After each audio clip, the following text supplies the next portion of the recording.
Hello, everybody. Welcome to another edition of the Paranormal Swamp. I'm getting ready to say, oh, Lord, I'm all over the place right now. Oh, I'm all over. Tonight, Scotty is out. He perforated his eardrum, and he's getting ready for a Halloween party. Uh, he needs to use protection from now on. We told him about not sticking the ear things in his ear too deep, and that's what will happen to him. Tonight, I'm here with my host, Miss Chrissy Listen Queen Baggett. And tonight, we're going to be interviewing Miss Phoenix Jansen. Uh, she's a remarkable lady. I've had the honor of knowing her for quite some time. Um, and she is, oh, goodness, I'm trying to get this thing shared out. Um, she's a big force in the paranormal community.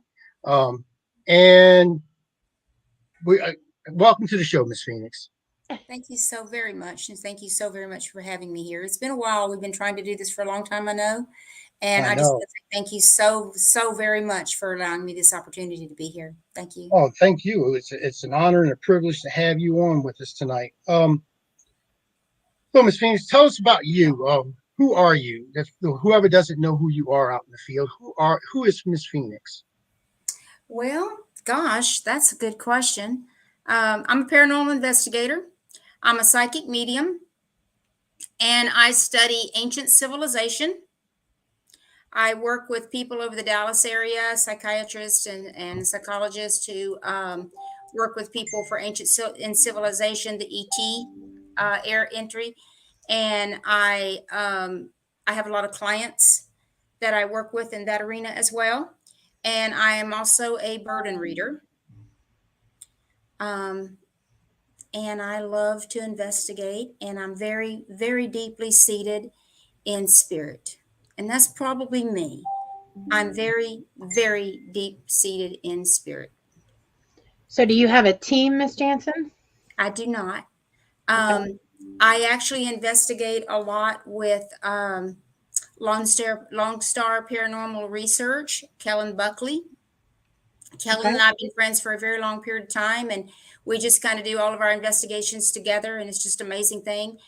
Phoenix Rising Paranormal Investigations, I started several years ago, and then I found that spending my time teaching people and working with people and just being at different paranormal investigations was more valuable than doing it on my own. And Mhm. then I met Kellen, and Kellen, he and Justin Sutter did a lot of investigations on their own, and then he formed Lone Star Paranormal Research, and I just kind of tagged along. That's not a bad thing. That's where you were meant to be, obviously. It was, and we grew together, and then I do a lot of private investigations where people don't want it put out there, Sure. and I enjoy doing that as well. And I'm just a paranormal investigator, a spirit seeker, and I know nothing in the realm of the metaphysical world, but I'm sure out there trying to find out. Well, I heard that you also do have some psychic abilities, also. I'm a psychic medium. Okay. I was born a psychic. I've been a Mhm. psychic my entire life. And as I grew and got older, 12, 13, and in my very early 20s, I realized that spirit was more than just my friends who spoke to me. And then I went into the realm of reading stronger and stronger and stronger and stronger. And the stronger I got, the more I realized the more help I was getting. And then so the difference between a psychic and a psychic medium is a psychic reads your human spirit. A psychic medium can read when they're reading the humans. Well, the human spirit will speak to their spirits, and their spirits will speak to my spirits, and so on and so forth. And then sometimes they'll speak directly to me based on what they want me to know. And they'll only provide a psychic medium as much information as they feel is necessary for their client, for my client. So I do all of that, and I also read burdens. Burdens is it's kind of I want to say I was gifted this because I've never heard of it before until I started in my shows. I do a lot of fairs around Oklahoma, Arkansas, Texas, and I go to the fairs and read. And I want to say it's about a year and a half ago. I was reading, and I found that I I read deeper. It wasn't. I didn't know who was speaking to me. I would be looking at the person, reading the person, and it went deeper than a psychic medium. It went deeper than that. I could see something in that person that was holding them back. And in my mind, I knew it was something that was holding them back. It took me a long time to develop exactly what was going on. So I went to a very, very, very dear friend of mine uh, who is very educated in the metaphysical and esoteric world. And I told her, I said, something's wrong with me. And she says, what is it? I says, when I read, I can read things. And when I speak to the person about it, it comes out, and it's exactly what's going on that's holding them back from some of the things that they want to accomplish, or some of the problems that they're having that they can't get rid of. And she says, okay, well, what happens with burdens, and there's other things in that arena as well, but I don't exactly know what they all are. But when you can read somebody's burden, you're reading past their auric. You're reading their soul. Our soul has had many experiences. Our soul has lived many lives. It makes total sense. And she explained it to me that the burdens that I have the privilege of finding through these people to help them is a gift. So I read burdens. Now, someone comes to me and says, well, I'm very educated, I'm very experienced, I'm this age, I've done everything in the book, and I still am not successful. Why? And this happened a few years ago, but it got stronger and stronger and stronger and stronger. And about a year and a half ago, it got really strong. And I would listen to what their issues were. And this particular lady said, why am I not successful? I should be very successful. And it just came. Came like rain, if you will. And I said, you have no confidence.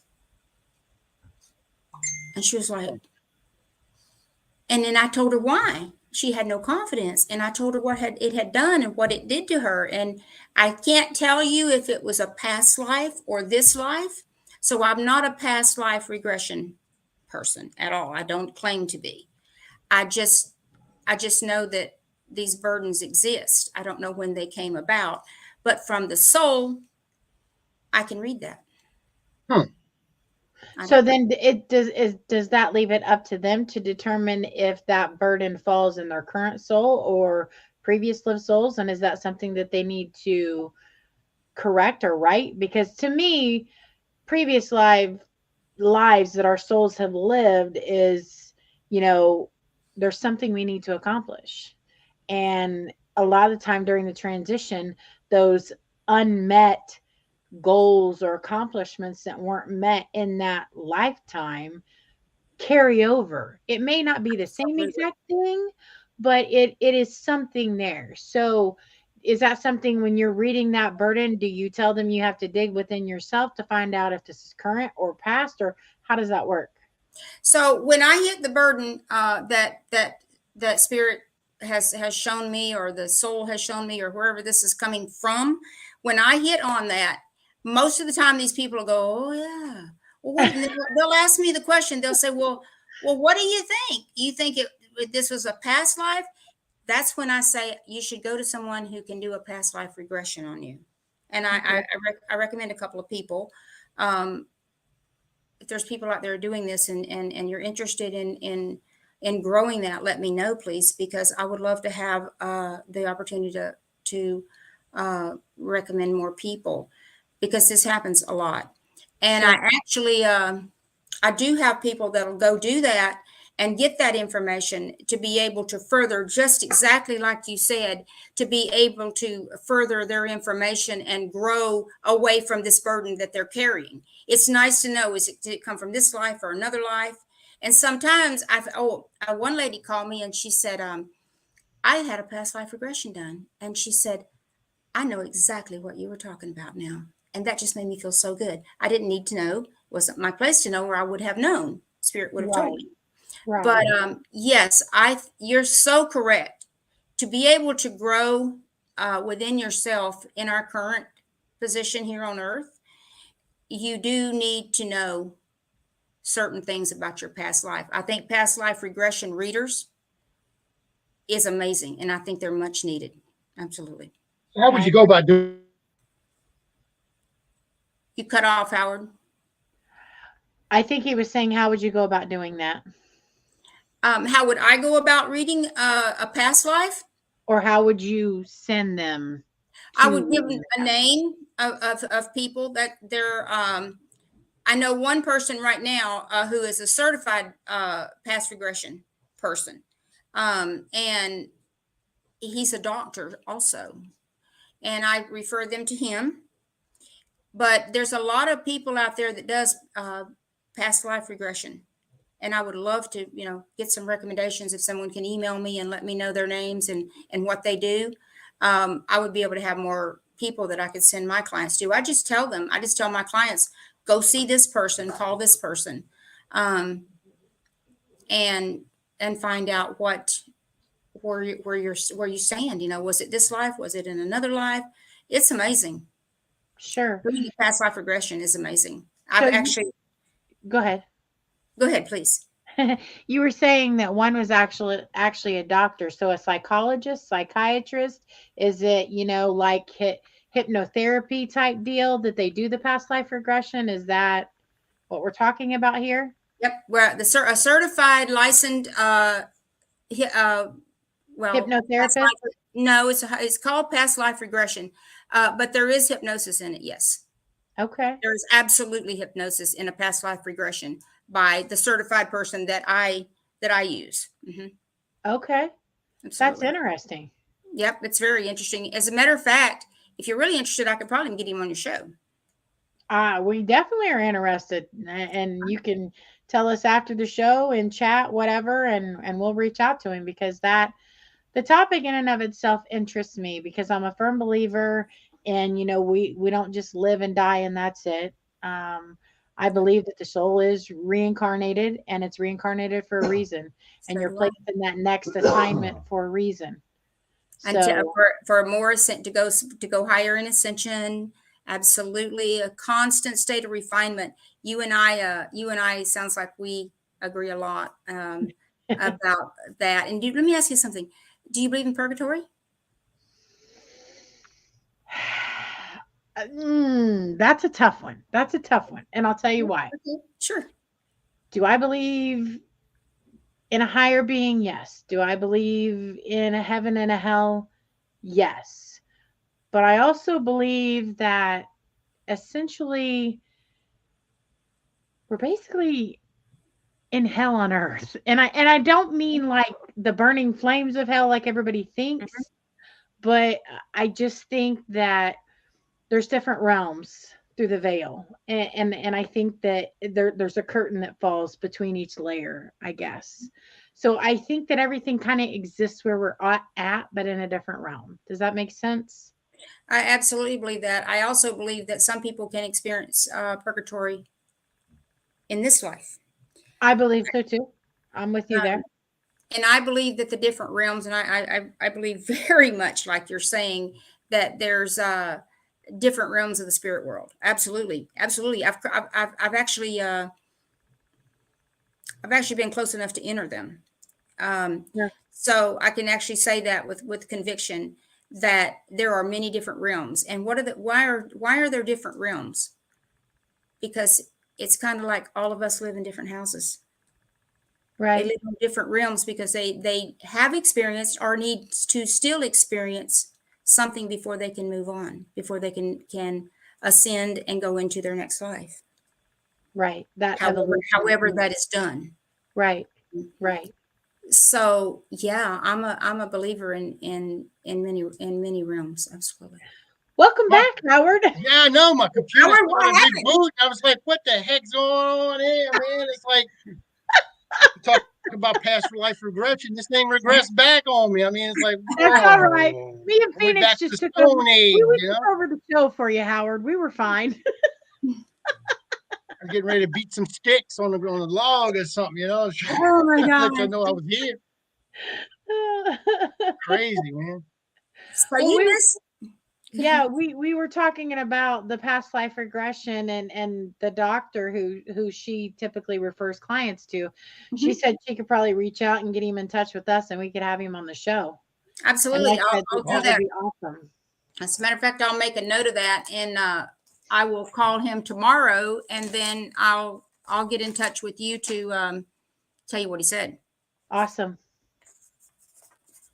He Oh I would no, love Howard to. froze again. Did he?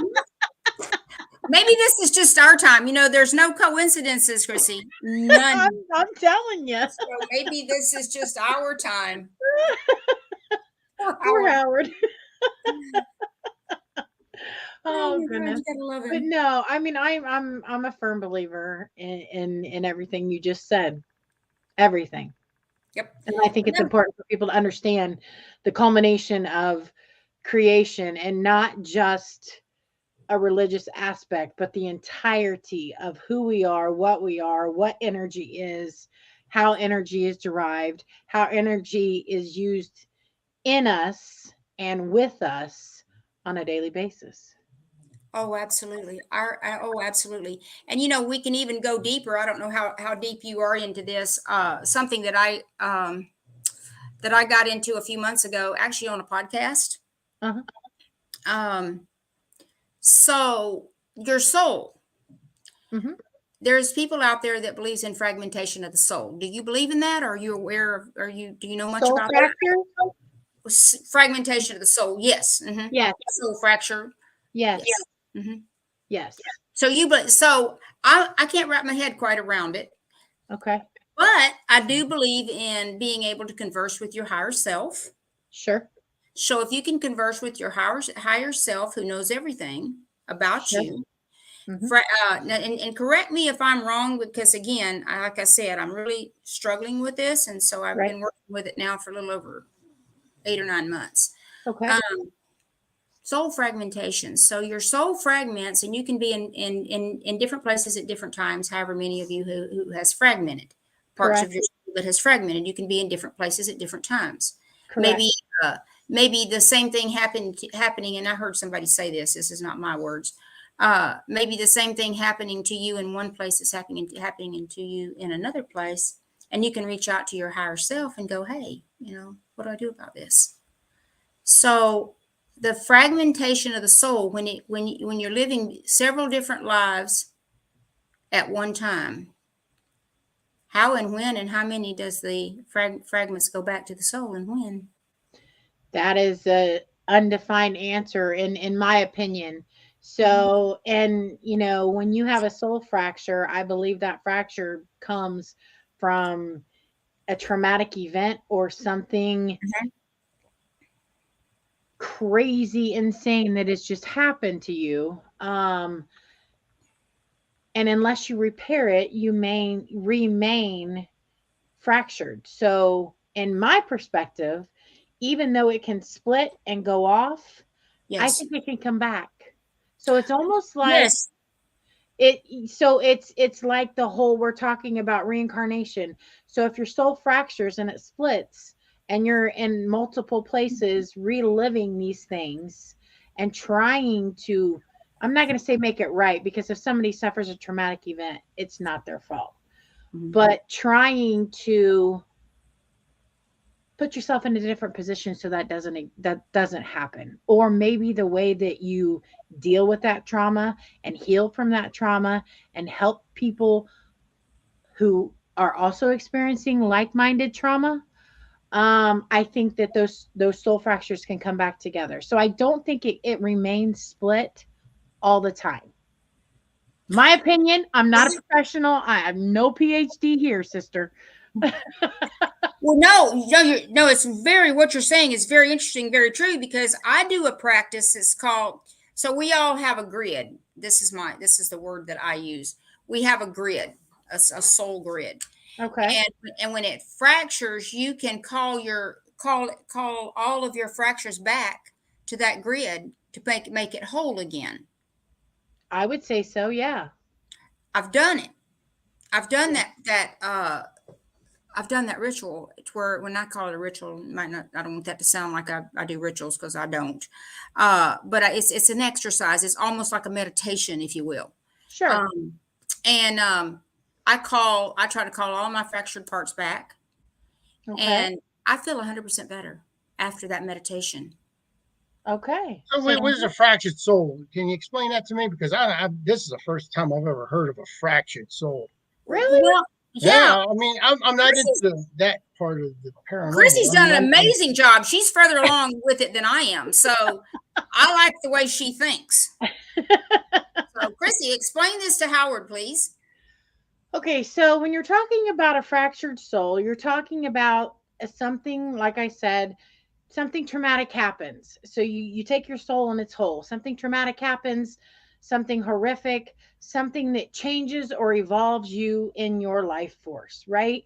So your soul is no longer one, it fractures into pieces. So then you have layers of that soul in different planes that are reliving, whether it be that trauma or that lifeline or something that can correct or evolve how you process that trauma, right? So it's sort of like residual energy, something Kind of, residual yeah. haunt, Kind of, residual well, haunt. not a haunt because it's in a different plane in It that would be energy, Chrissy. it's a different plane of energy, but once, like she was saying, you can take all these fractures that you have encountered in your life and bring them back together, but you have to be able to find the strength, the energy, the resolve, and the processing of the emotion or whatever it was that caused the fracture to bring it back together. So it's like fixing it. It's like taking that glue that they use on you when they can't use stitches and they're gluing it shut. So you're gluing each of those pieces back together. But you have to come to What happens if you don't have the glue? understanding. You have just like bubble gum. Well, listen, if you got bubble gum, that's coming back apart, Howard. I'm We'll sorry. ask them about that, Howard. We'll ask them about that. I mean, it could be weak. What I'm trying to say, it could be a weak. Well, and if it's weak, then like I was explaining, it can refracture. So if it's weak, Howard, you really haven't resolved and processed everything. So even though you had the energy and the drive and the want to fix yourself, if you don't process all that, it is going to break back apart because you didn't fix the actual fracture, right? And this is like talking to my psychiatrist. Or you didn't let it go, Chrissy. So There you go. there you go. So fixing it. So we don't the only power that I believe that, and I'm aware of, and please correct me if anybody else knows of anything else, is to let it go. That's true. You can visit it if you must, but you need to let it go in your heart, in your mind, in your day-to-day living. You've got to let it go out of your heart because your heart has to heal. So yes, that would be the key right there, Howard, to answer your question is you would have to heal it or glue it back by healing it. That would be your glue, your healing. Correct. Absolutely. Absolutely. That is absolutely true. Shannon asked a question and I couldn't read it. Hi, Emmy. A moment ago. Shannon asked a question. I missed it. Yeah, I missed it No, too. it was up But here. I wanted don't let me forget, Chrissy. I'll talk to you. It sounds like you also believe in one soul, and I was going to talk to you about that. Here it is. Is that it? Do you feel if your soul's fractures are traumatic enough, can it cause a fracture amongst those we are connected to sometimes? Okay, when you say we are connected to, you mean energy wise, like your energy affects my energy type, like what? Tell me what exactly you mean before I can answer my perspective on that, Shannon.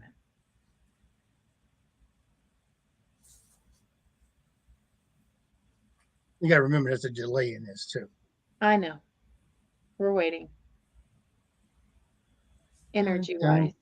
Sure. Because like we said, the fracture itself is energy. So it takes energy to fracture that. So if you're connected, like, okay, so like I'm connected to Jason. So like if I have a soul fracture and he tunes in on my energy all the time. I tune in on his all the time. We don't even have to be in the same space to tune into the same level of energy. Could I fracture his soul with my soul fracture? Absolutely. Why? Because he taps into my energy and I tap into his. We're that connected. If that's what you mean, absolutely. I firmly believe that. But I also believe that people that we're connected to can help heal our soul fractures because of their positive kinetic energy. Absolutely. Hmm. Absolutely. And our soul fractures affects people that we meet and our futures. It affects our futures. Chrissy, tell me if you agree with this. I do. I believe this. I believe that, like burdens, it's just like we were talking about burdens earlier. Say you carry a soul fracture with you and you don't heal it, and Right. you meet somebody new, you will inadvertently go back to that fracture. You will go back to that experience. You will go back to that energy, and you will draw information from it based on that traumatic experience, afraid that that same thing's going to happen again. You will. And that's where we're talking about the unhealed fractures. Absolutely. So that trauma that you went through in that previous relationship or trauma during that relationship, you're going to base your reaction on your current relationship. And that's not fair to your current partner because it's not their fault that you experienced that. However, unprocessed trauma and fractures is going to affect your everyday life, every relationship, every connection you have. You don't realize it, but it does.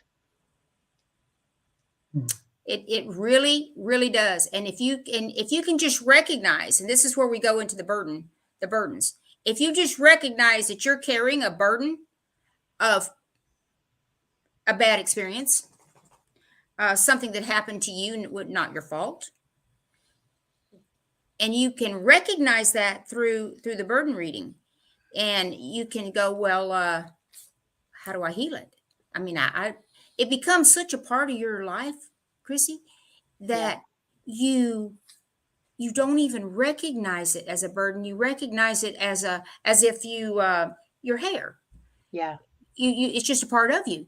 But it Yeah. can but that's the whole part. It's a fractured part of you. Right. So when you recognize that you're carrying something, that you're giving this disease to other people that you meet, and you're carrying it on with you, it's like an addiction. Yeah. Addictions come in many forms. Yeah. You're I right. And believe that what Josh was saying though, a fracture will crush you, but it will also rebuild you. So whatever doesn't, that's the old saying, whatever doesn't kill you, make you stronger. that's right. Mm. If you recognize it as a fracture or a burden. And you work on it. Now, if you leave it and you let it, you think it's going to heal itself, you're wrong. No, you won't. It won't.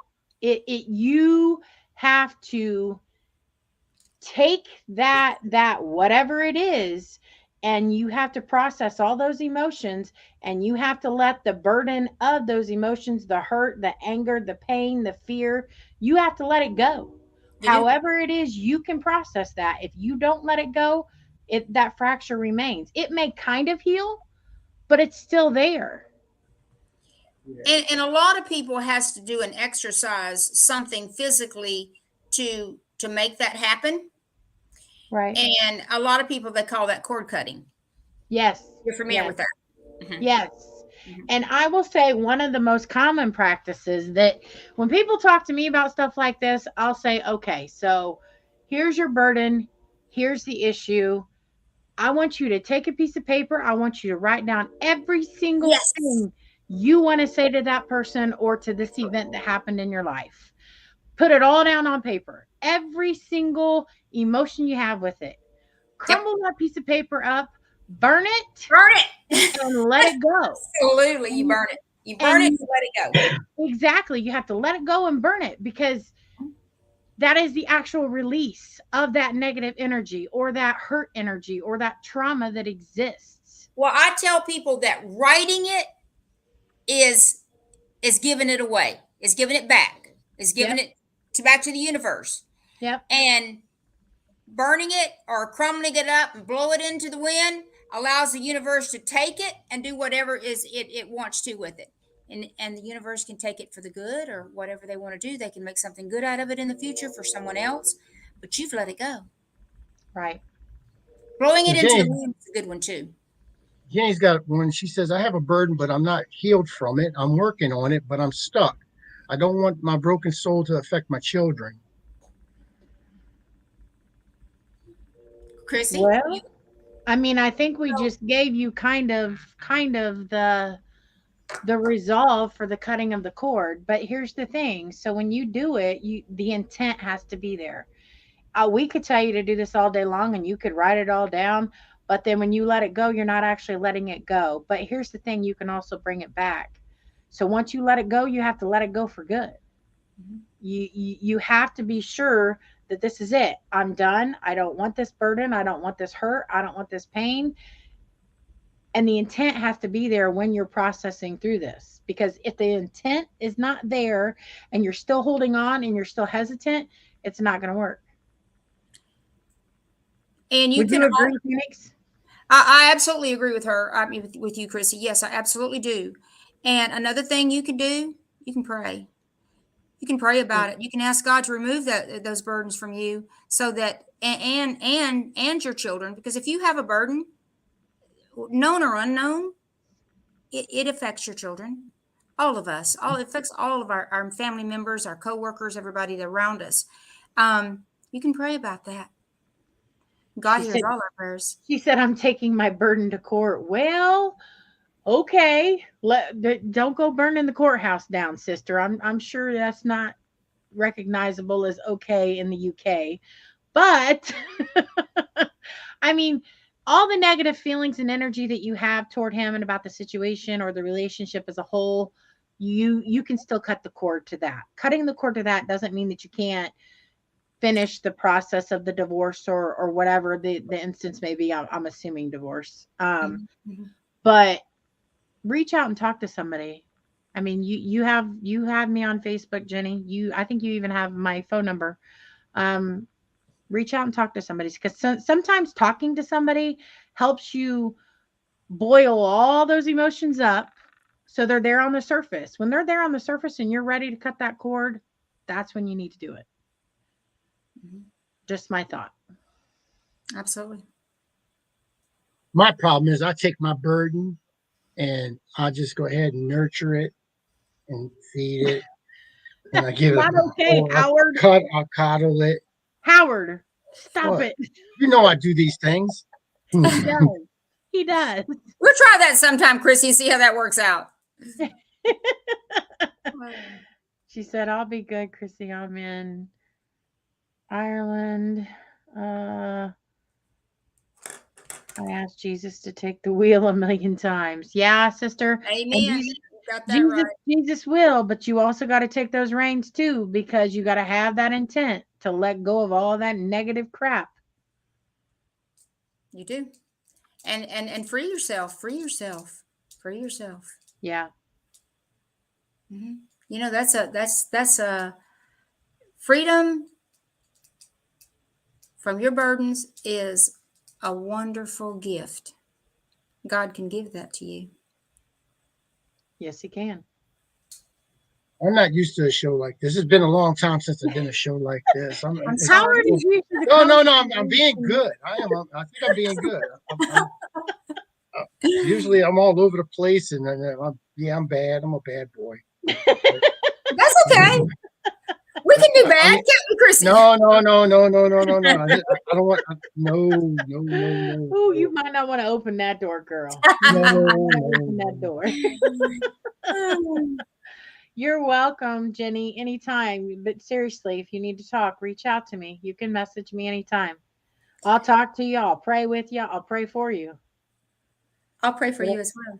Whatever you And that's need. one of the things I talked to Jenny this past weekend, and that's going to be on now next week's show on Paranormal Swamp Talk. We're going to talk about how to do a proper cleansing on Paranormal Swamp Talk. So we're going to actually talk about cleansing yourself and cleansing your home.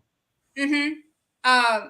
Cleansing yourself and cleanse your home. Oh, yeah, that'll be interesting. I would definitely want to watch. I'm trying to watch more shows everybody. I want everybody to know this. I'm not good at this, so I'm trying to rearrange my schedule so that I can start watching more shows and know what's going on and know people's faces is important to me. So I'm trying to Well, work on that. here's the thing too though, Phoenix. I mean, even if you can't catch it when it's live, you can always go back to the network page and click play. You can watch the replay. Yep, Mhm. I found that. I'm like So a little kid in a candy shop. I'm finding all kinds of things, and I'm I'm learning. it's fun. We're It's always fun. learning. I mean, if you ever say everybody knows it all, they're lying. We Oh are yeah, I always know nothing. learning. I know nothing. Absolutely nothing. I mean, I've studied for the spirit world, like I said, since I was a kid, and I still know nothing. I only know as much as they are willing Give to give. you. Yeah. Mhm. That's true. And I feel like I'm undeserving for all the things that I've already learned. So we'll never know it all. We'll never have all the answers. No. And that's why we're all out there, and that's why we keep seeking. I think the only time we'll ever know everything is when we leave this world. This meat suit rather. When we swim the death current, absolutely. Yep. And I Yep. think that's when we'll know it all. But then I Oh, don't think we're allowed to tell everything once when our spirit can come back. I don't mhm. think we're allowed to tell humans, live humans, all those Well, that, answers that we're all well, that's seeking. because the angels tell you to keep it a secret. So, do you believe that the hierarchy? I mean, I'm sure you've been in an investigation where there was a hierarchy in the room that wouldn't allow them to speak. Yeah. Oh, Do you yes. believe And that's what? you have to break that down. But like I said, that when you come to this, I believe when you come to this world, if you're reincarnated or if you just different, your soul's passing from past life, it's moving forward. I believe that angels actually tell you don't speak of this. They make you forget. And the way I know that is because what's right below your nose, you got this little indentation right here, and that's where the angels put their finger. And they told you, shh. And that's why you have that little thing right there underneath your nose. Filtrums. So it's like, and Filtrums. that's that little thing right here. So if you feel underneath your nose, you got that little dip. Yeah, That's what the filtrum. angel told you. Mhm. Interesting. Okay, Howard. That's a new one for me. No, Yeah, yeah. I do believe as well that spirit is not allowed to tell you a lot of things. I was in an investigation one time, and uh, we had the new SLS cameras was out, and Mhm. somebody walked up and right there by the where you could see the stick figure, put their hand there and said, "Can you touch my hand?" And yeah, I know a lot of people still do that, but I was sitting across the room at a table, and I heard with my own ears, "No, that would be a sin." So I jumped up and I said, "Stop. Everybody stop." And he said, "What's wrong?" I said, "I just heard this." And the next day, we were going through there was a big boom mic there. And we were going through all of the, Audio. yeah. And there it was, biggest day. That would be a sin. No, that would be a sin. So in my mind, a spirit isn't allowed to touch a human because that's what I heard. Well, okay, but here's the thing. So channeling, they can come into you. Yep. So that's touching in Yeah, my but to me, opinion. Or would yeah, you but I not? mean, if they channel through you, to me, that's a form of possession. I don't. Yeah, see, but when I think possession, I think evil entity entering into a human body. When I think channeling, I think But it human has to enter spirit. through you in order to speak. Or if Right, it's going, but I don't think that as possession because they don't keep my body. They're not there to harm my body. They're there to speak or connect because they have no other ability to connect. yeah, Would you agree, Phoenix? Yes, I do agree with what you're saying. So channeling and possession, when something enters your body, would that be have anything to do with intention?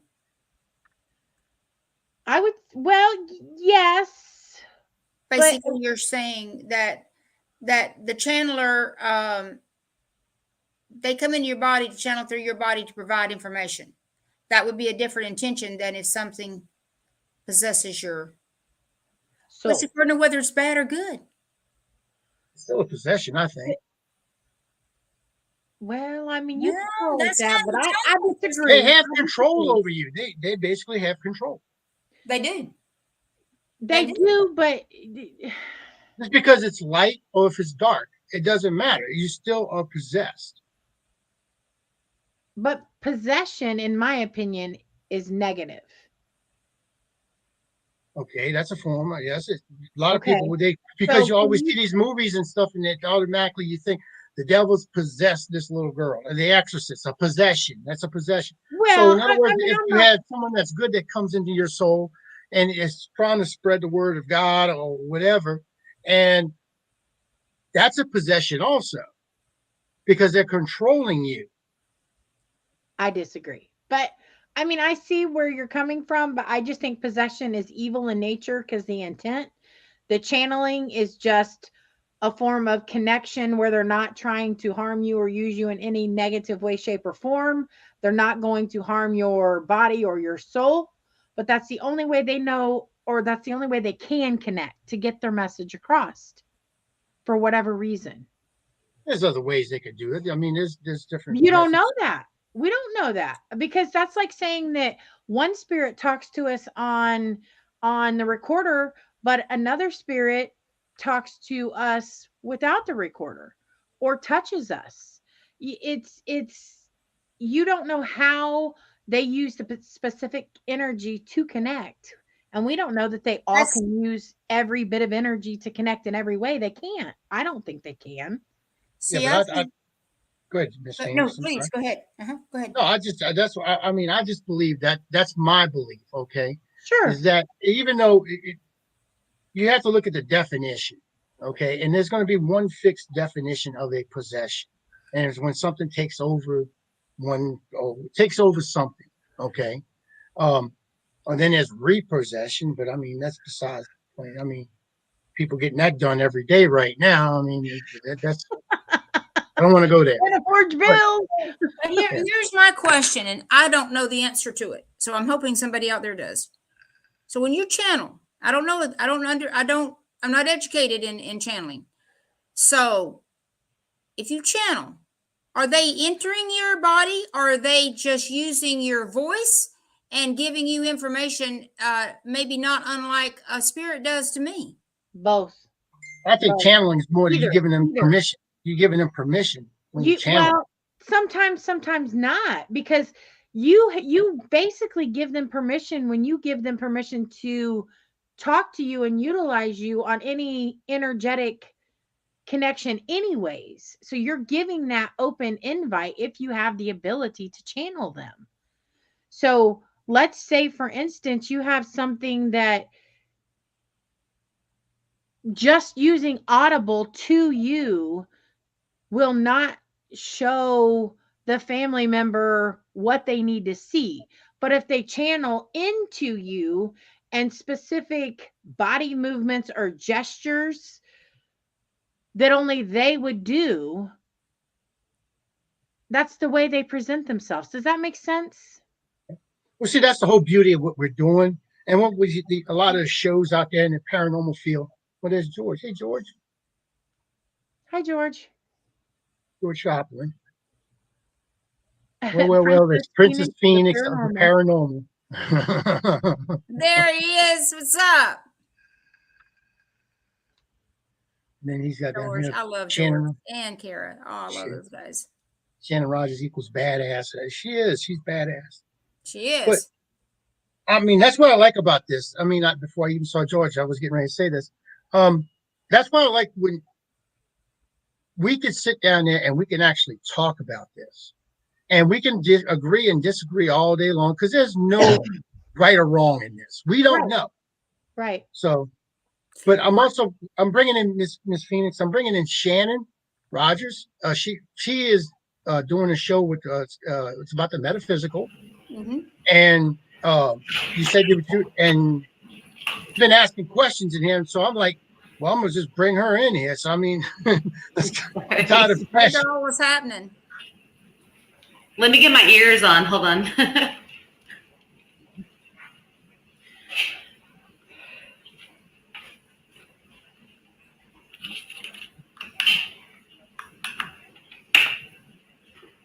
There you go. You got it?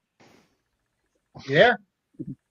Okay, so I think like automatically, like what beautiful topics are being discussed tonight.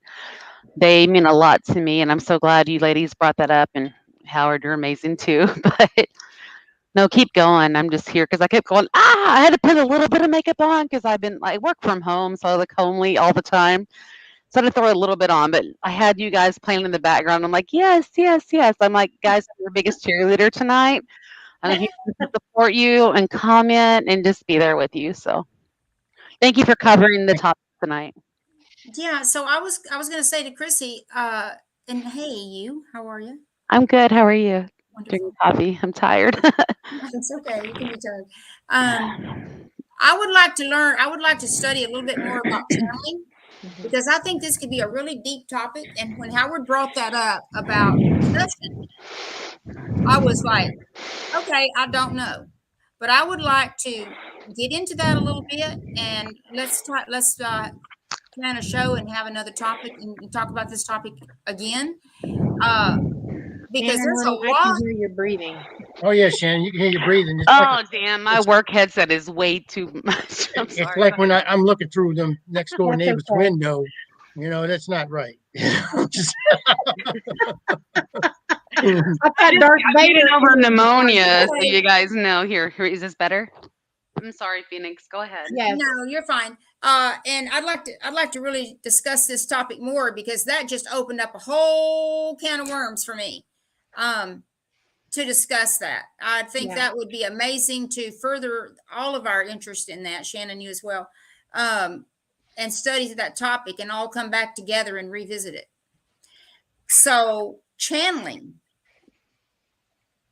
I mean, there's got to be. I mean, I, do they really enter your body? And go ahead, They Shannon. can. no, I'm so sorry. I can comment on that actually. Through fear, realization, and trying to understand and putting boundaries up. Like I have had that happen, and it freaked me out. And the way I knew it was starting to happen, this may sound weird. You know those like silicone things that run through your hand? The center just keeps running down. Yep. It feels like that going over your head, or you can feel it penetrating you from behind. Is what I felt both times, multiple times. But that was the only two ways. I'm not saying that's the way it is, but that was my experience. And when it came from behind, I was at a Hill House Manor in Gainesville, Texas, and that was a crazy, crazy, eventful night. And when I started feeling it, I mean, I have the audio. I can find it. I just all of a sudden, I just started praying to Archangel Michael. I couldn't even get his name out.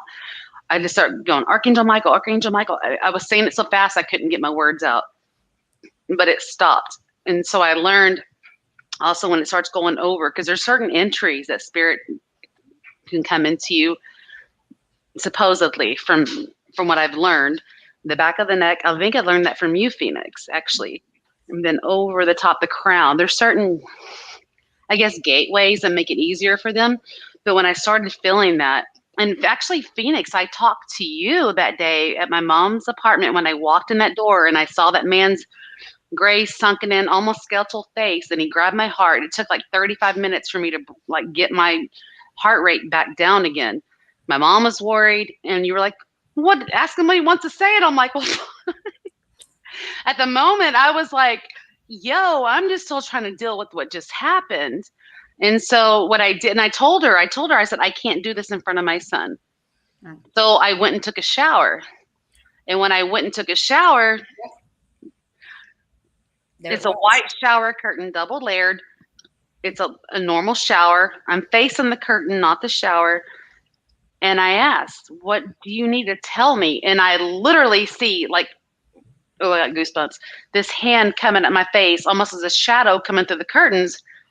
And I was like, oh my goodness. And all of a sudden I felt that, as we talked about that thing going over like that. And I said, stop. So I think it was the first time I put my foot down. I said, stop. You're not allowed to do that. I am here to listen to you. Did it keep on going? Did it keep No, this continuing? is what I said. I was like, what you have to say is important to me, but you stand next to me. You sit beside me. You're not allowed to do this. I am here to listen to you. And come to find out, what, a week or two later, I was in It was just a couple of days. We're talking about our Beach Army Hospital when William actually showed up. His name was William. No, that was the one where we went to Montana right after, and I was in the cabin by myself, and he showed up again right before. Remember that one? We had so much. He's a pervert. He might be a pervert. No, it wasn't that. It wasn't that. It wasn't that. He wanted someone to know what happened to him. Oh, okay. And through working through Phoenix and working through Beth, we kind of came up with this, even my son seen him. And when I walked out of the door for work that day, my mom had my son in her lap, and he started freaking out and panicking. So the monster followed mommy out the door. And he was like, no, I don't think he's even 3 then. And my mom had to calm him down, and she waited like an hour or so to call me at work. So when she did that, I called Beth, and then I called Phoenix. I'm like, this is going on. So then fast forward a few days, I'm in Montana with Phoenix at her beautiful, beautiful, beautiful cabin up in the mountains. And I'm very honored. Thank you for that. And I think it was a full moon. It was a full moon. Yes, we did. So they went down the mountain for about 4, 5, 6 hours. It seemed like forever for me. But I started feeling his presence again, that same entity that showed me at the door, in the shower. And I didn't know who to call. And so I called Beth. Things got really, really crazy that night. Like, I tried to light a Palo Santo. Every time I got towards the part where I was feeling the energy, there would be embers, but no smoke. Like, it wouldn't let me cross that threshold. Doors were slamming open and closed on the cabinets. And I actually walked outside, which I'm a wussy. I was outside scared to death because it's in the mountains, and I was by myself, and I was scared of bears. So I didn't want to be outside too long. So when I opened the door and came in, I had Beth on video chat. There were 3 figures right there in front of me, just standing there. Wow. Yep. No, they were. There were. It was 2 females, 1 older, and a man, and their arms are crossed in front of them. They were kind of in colonial-esque attire. And then I was like, Phoenix, come home. But that kind of pinpoints what I was saying, Shannon. Some spirits don't have the ability to connect from outside of us. He wanted to connect. He wanted you to feel what he went through.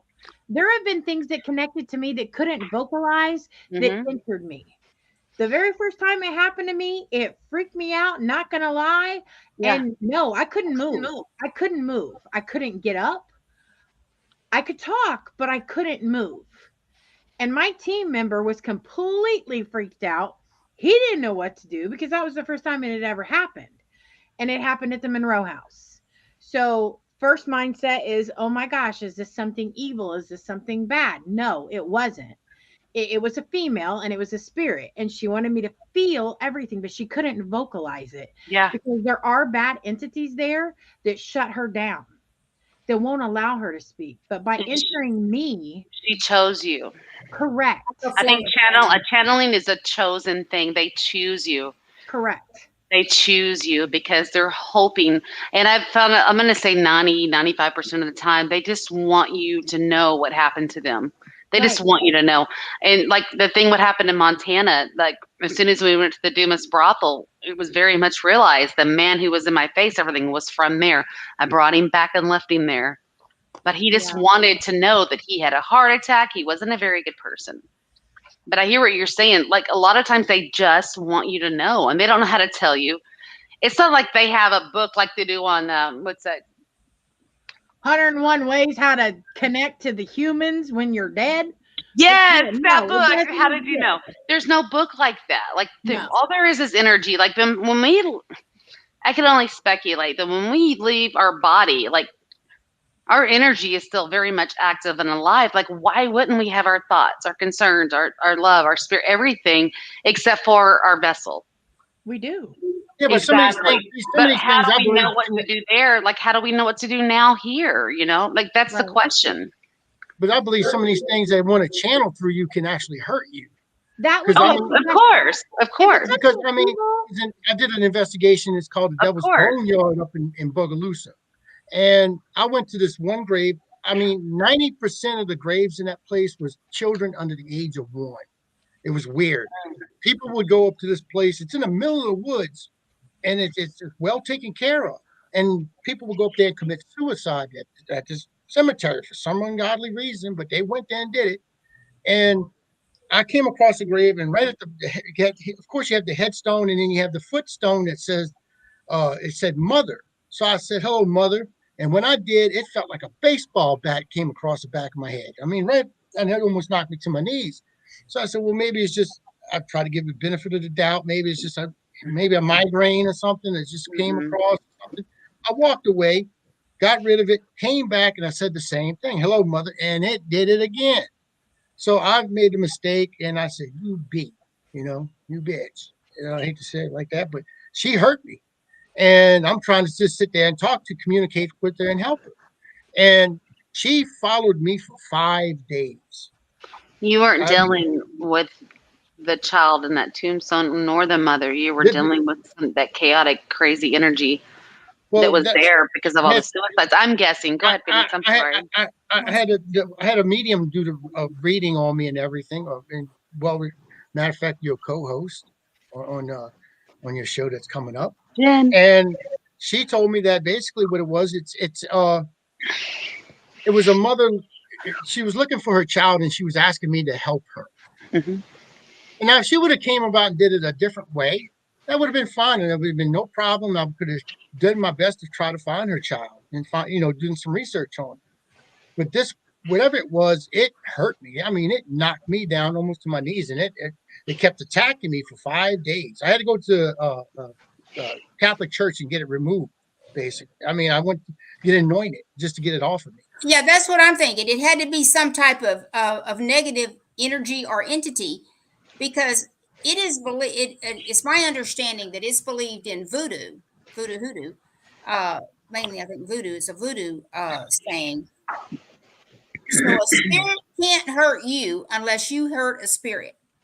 So I have gone over that in my mind millions of times. What does that mean? What does that mean? You can't hurt a spirit, can't hurt you unless you hurt a spirit. Well, how do you hurt a spirit? Well, that's my question. Yes, so there are ways. Oh, in their own, I guess, mind on the other realm is you're not hearing what they're trying to tell you. You're not connecting to what they want to tell you. Because think about it, whether it's suicide or murder or whatever, or they just died so tragically they weren't ready to go. That's traumatic energy, and it's spinning. They're going to carry that spinning traumatic energy with them. So for them to connect in such a chaotic way means it's still chaotic to them on the other side. And they just want someone to listen and bring closure, to bring comfort, to bring absolute. And we don't always they get angry at you. Is that why they attack you? No. Because you don't understand them? Let me ask the question. I'm sorry. They're angry at the situation, Howard, not at you. And you're not a target per se. Or desperation. Whatever they find light through to connect to, that energy keeps growing until you figure out what it is they need or want from you. And again, they may not know how to communicate that to you. Again, that's some of the reasons why certain spirits will try to channel instead of talk, because they don't know how to do anything else. See, I'm learning. I'm learning. I mean, just like anybody, I'm learning. I mean, this is something that's always a learning experience. So let me ask you a question. I just got this feed. Let me ask you a question. Where were you standing? And did you go back? And I believe you said you went back and stood in the same spot. Yes, where were you standing when you got hit? At the foot, by the footstone. I was looking straight at the grave, head on, but I was standing behind the footstone. I wasn't on the grave. I wasn't nowhere around. I was at the foot of the grave, about a good 2 foot away from the footstone. Okay. Because I don't want to show disrespect standing on their graves and nothing like that. Disrespectful. I believe there could have been a child buried there that didn't have a headstone, and you were standing there. That was the feed I got. Right. And I think a lot of times just your intent on focusing on a child and a mother might have, again, put that beacon in the dark for that same energy to bring a mother to think someone's ready to listen for that scenario, maybe, Well, And when did this occur? How long ago did this occur, Howard? Was it post 2019? Yeah, it was before the COVID. Okay. So, but it was after Jessica. Yes, it was after Jessica. So No. that energy surrounds you too. It still surrounds you. So mothers and spirits and children's spirits are going to see that energy around you all the time. Well, yeah, I've already talked to you about this, Chrissy. I mean, the energy around my house. Right. Recently, yesterday, a matter of fact, I posted it on my Facebook page. Less than 2 miles away from me, a mom calls up the sheriff's department and says, "I just shot my daughter, 24 years old woman that shot." The daughter was 24. The mother shot the daughter, killed the daughter, then turned the gun on herself and shot herself while she was on the phone with the sheriff's office. Murder suicide, less than 2 miles away from her. And I mean, that's what this whole area is about. I mean, it's nothing but suicides in this area. And we just can't figure why. I mean, in the state of Louisiana, this parish where I live in is the highest rate of suicides. And in this parish, my side of the parish is the highest rate throughout the parish.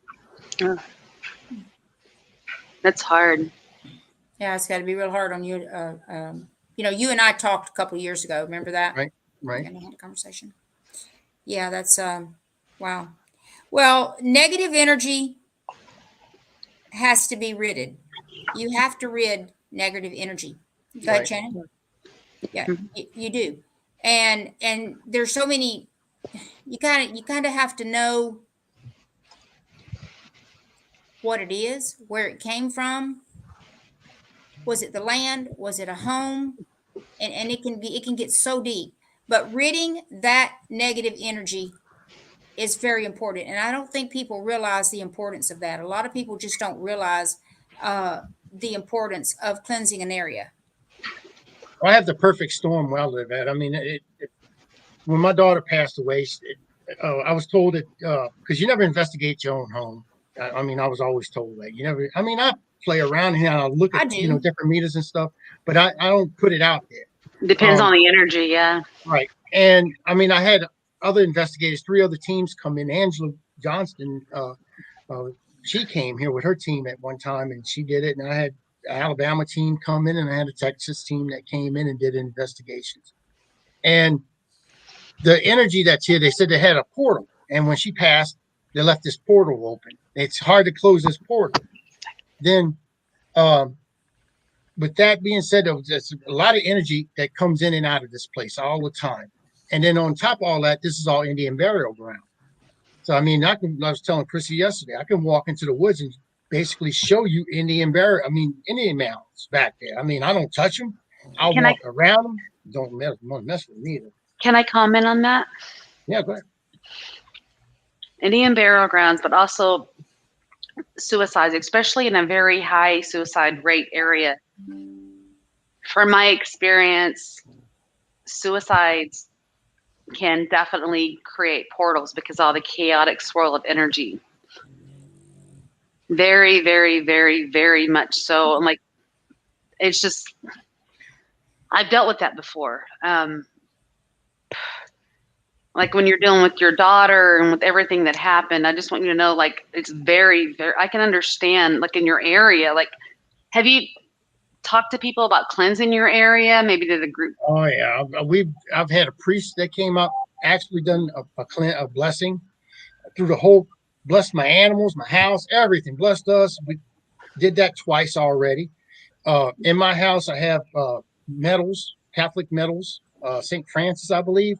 In each corner of the house, I was told to put those in each corner of the house with the prayer cards. Did that.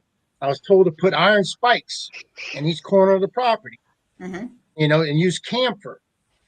And I did that. You name it, we've done it. What about going back full circle to fractures? When we were talking about fractures earlier, on how to heal those fractures, maybe start focusing on healing those fractures and maybe cut down the energy and heal the energy. Does that make sense? I don't know. I mean, I don't think I missed the question. I'm sorry. What was that again? No, so we were talking earlier about fractures and everything, and a lot of Soul those fractures. that energy. I'm sorry. I said soul fractures. Yeah, soul fractures. So when we go through trauma, or people that have been through trauma, that when you're trickling down through trauma, maybe healing those soul fractures can help with those portals, with the energy around you, with everything that's going on. I don't know. I mean, I can tell you right now, I was on this doing a podcast one night, and I have people sending me pictures just like this. You'll hear voices coming through my mic as the house is quiet, but you'll hear voices talking. And I don't hear them. Y'all would hear 'em. I was sitting down here playing with, I was showing off a device that Jesse Stewart made for me from These Ghosts. And it was a Jacobs ladder with a built-in EMF pump in it.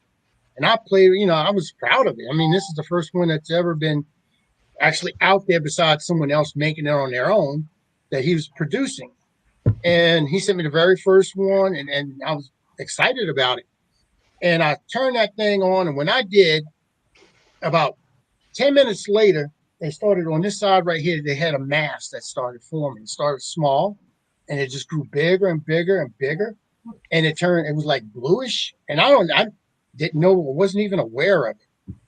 And they even have it on video. This thing looks like, the spirit looked like it was African American. And it had the features, the large nose, the lips and everything. And this was at one time, not too far away from here, was a plantation. So we had sugarcane that was growing around here. Fountain Blue State Park, it actually has the old sugar mill that's still there. And you could actually see on screen, this thing's eyes was blinking. And I was like, what? It freaked me out. It did. And that's in my house. Was it dark? Was the formation?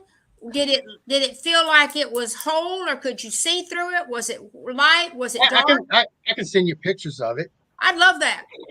I'd love that, because I thought for a second you was explaining ectoplasm. Well, it sort of looks like ectoplasm when it started out. Did it grow? Did it grow? Like, did it come out? Yeah, like this it grew. and start to grow up. It almost looked like a cylinder almost, and it just got wider and bigger, and just got.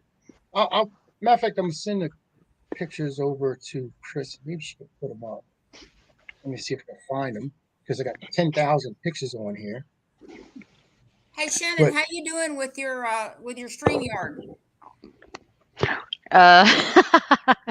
Okay. Yeah, no, I've got, that's like the least of my worries, but most of my worries at the same time. So I'm going to, if you want to next week, kind of get together with Joe and Steve on different points if we can, and kind of work on that together, maybe practice StreamYard each other. I'm totally down, because I'm in the same boat as you, girl. Because Joe spoiled me. He had everything set up. I just showed up and I did the show with him. So this is a whole new world. Yeah, it is. Absolutely. I'm down for if you want to do that together, and we'll practice on each other, get to know it, and figure it out. Well, okay, I don't have StreamYard ready, but I got all the information. Michael and I had a little hour conversation, and he walked me through it before he went on vacation last week. Awesome. So yeah, we're in the same boat. Oh my goodness. Yeah, I'm excited about it though. I truly am. I'm happy for you. I'm happy for you as well. I know your investigation is going to be like on your going to be on missing persons, cold case files. Not just alone. It's going to be more about the human mind and trauma. How it's going to be about missing unsolved murders, psychic detectives, mental health, all kinds of different things, metaphysical, basically the human mind and how it affects you and people around you throughout here on both sides of the realm. So it's a wide spectrum, but I had fun making that intro. I was so proud of myself. I'm like, I made a video, but I did it. But yeah, it's going to be pretty. Yep, I'm working on them right now. Give me half a second. Yeah, the first one would probably be the picture of me sitting down there, and you see where I'm wearing the Waverly Hills shirt. Mm. And then the next one would probably be the one with the icon, where you see the finger moving, and then it just grows into. And then you see another one that I think it's the one of the last one. Well, then you see an actual mass that's forming, Yeah, I want to see that. and then you can see the face. I mean, I know we were taught. I mean, you look at certain things, and our brain tells us the matrix. You know, there's a face. We make a face out of anything. But that's the mass that started forming right beside me. Oh my. And if you look at the Manifest. Yeah, go ahead. and if you look at the one it's just me sitting in the picture. It's nothing there at that when this first started. Okay? You can see a little blur, but that's about it.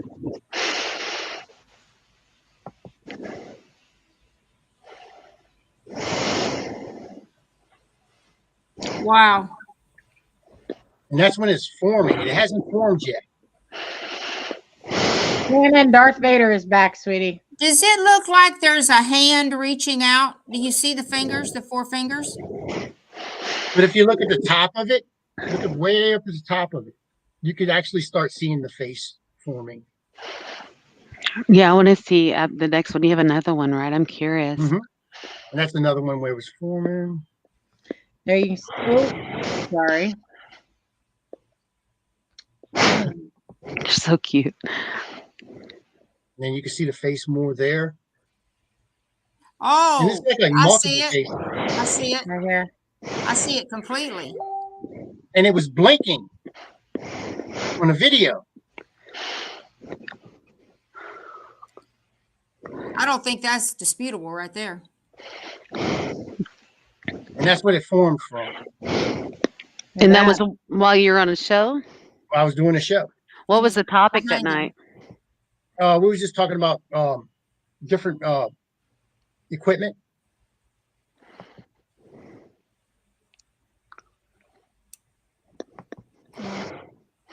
Yep.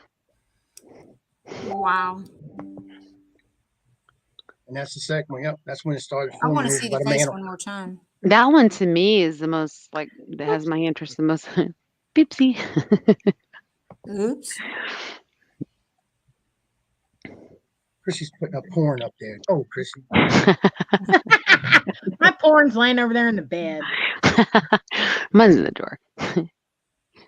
Well, I have a dresser full of those too. You guys are so loud. I put my coffee. Sure. I think I have one that's blowing up a little bit more. There you go. Yep, right there. And almost over here would be Here's your the left. eyes. Yeah. But it looks like there's another face Nose. over to the right hand side. It's like a face Yes. next to him. I'm It gonna. does. Over here. Yes, Yeah. right there. Right there. The Mhm. eyes. The nose. It definitely does. That's just you can see the features. Shannon? No, But you no, see the I know. I face- you see where agree. You I see just where the don't. eyes are? You see where the eyes are? I You do. can actually, on the video, you can actually see them open and close. It goes white and then goes down. You can actually see the lids opening and closing on this thing. I'm sitting back and I can see it even better. I'm just thinking That's- that's just wanting to connect, just by having conversation. Oops, shoot, hold on. Well, look. Here's a face too, guys. Yep. So you got a face here. You got what looks to be like an eye here, but then you got another face I with thought that all was an eyes eye, up too. here. So that's 1, 2, 3, 4 definite. And if that you we look at can the top see left hand corner, here. that's that. Yeah, that There's looks like a another face. one. So I don't Now, know I'm if gonna that's tell y'all. That's the entity or is that spirit. a portal. There's a spirit right there. Just by having conversation opens up. You're a beacon in the dark. Just by considering thought-wise or verbally about spirit, wanting to connect to them, talking about it, literally opens up. They are attracted to the acknowledgement. And I think definitely, I mean, I see it, I feel it. I feel it in that picture. They're swarming towards you because they want to be heard at the moment. Do y'all feel the same or? Well, I was told with my house is there is an African American slave that's on the property, and it's not here to hurt me. It wants to help me. It's here just to help me. That's what it's like my guardian angel, or so to speak. And I just never heard of a spirit. Like, I mean, I've heard of guardian angels, but I've never seen, and nobody say, "Oh, there's a spirit that here that just wants to serve you, help you." And I've never heard of that before. He has a message for you. They have a message. They have a message. They know something that you don't. They know something that you can, that maybe that would, if they could tell you what they know, they could help you. It's just like I'm sitting here talking to you right now, and this thing just started forming right there. Boom. And I didn't even realize that I have to turn around and look. Now I have to keep, if you notice, I'll keep looking back and forth. I'm mainly looking this way. That's where my daughter's room is at. And Yeah. I've seen her 4 times in this house already, full body apparitions. No. So it's kind of hard for me to grieve when I see her all the time. I feel her. So I've never, I haven't grieved properly yet for her. Because she's still there. She's still here. I believe she's crossed over, but I believe also spirit can come cross that veil. They can come back and forth. I think Chrissy even said that once before. It's like it's almost like an ancestral. If I can, you may already know this more about this than I do, but ancestors, even though they have passed on, maybe they've crossed over. When you need ancestors' help, or they feel like that you need to feel their presence, I personally believe that the ancestors come to you, and they're there for support. Ancestral support is an amazing thing. Maybe she feels like you need her support. I don't know. I know that Christians don't believe in practicing an ancestor altar and things like that, but I know Catholics do. Right. But sometimes your ancestors are there because you need them, and you may not even know you need them, but they're there. They come and they go, and different ancestors come and go based on what your situation is at that any given Now, time. I sent 2 pictures to Chrissy, and I don't share this with a lot of people, and I figure I'll go ahead and share it out now. I do share it with my friends and people, different people I know and trust in the paranormal community. But Shannon, honey, move your mic up. We can hear you just fine, but it's like Darth Vader. Oh my gosh. But, I had an investigation team come in, and of course, when you do an investigation, I always check reflections. Always look at different reflections and different mirrors, pictures, things like that, because you never know what you can capture that's in the next room or whatever. The first picture Chrissy has is a picture of my daughter and her facial features and everything, what she looks like. The second picture is actually if you look at it, the reflection, it's at an angle in a hallway.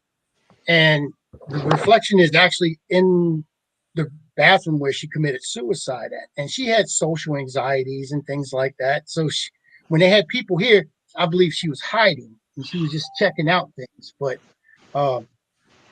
this is my daughter.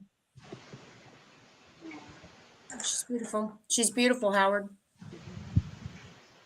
And she was in her second trimester of pregnancy when she lost her life. And then the second, I believe, that's the reflection out of a picture. And that's the bathroom where she committed suicide from. All right. Wow. I don't know can you blow it up more, Chrissy, or is that the most it'll go? Or, there you go. Yeah, you can see it. You can see a face, the girl's face. That's maxed out, Howard. Okay, that's beautiful. You can see it. You can see it. You see her eyes. Yeah, see her eyes. You can see her nose. Wow. That's why I put her picture up there first, because I wanted you to see her facial features, and then that way, nose, her very nose distinct. is very distinct. Absolutely. Wow. So maybe she's not ready to go, or maybe she needs to be there for a reason. I think it's a couple of things, but it's personal. I would honor that. Yes. So I mean, that's why I believe she's here to take care of her brother, because that's one of the things that we've made an agreement on. I'm a sickly person, and I was at the point where I thought I was dying, to be honest with you. And we made an agreement. If something happens to me, she would actually take care of my son. Right. I'm just reading that. She would take care of him, and she left this world before I did, and I think she still comes back to check on her brother.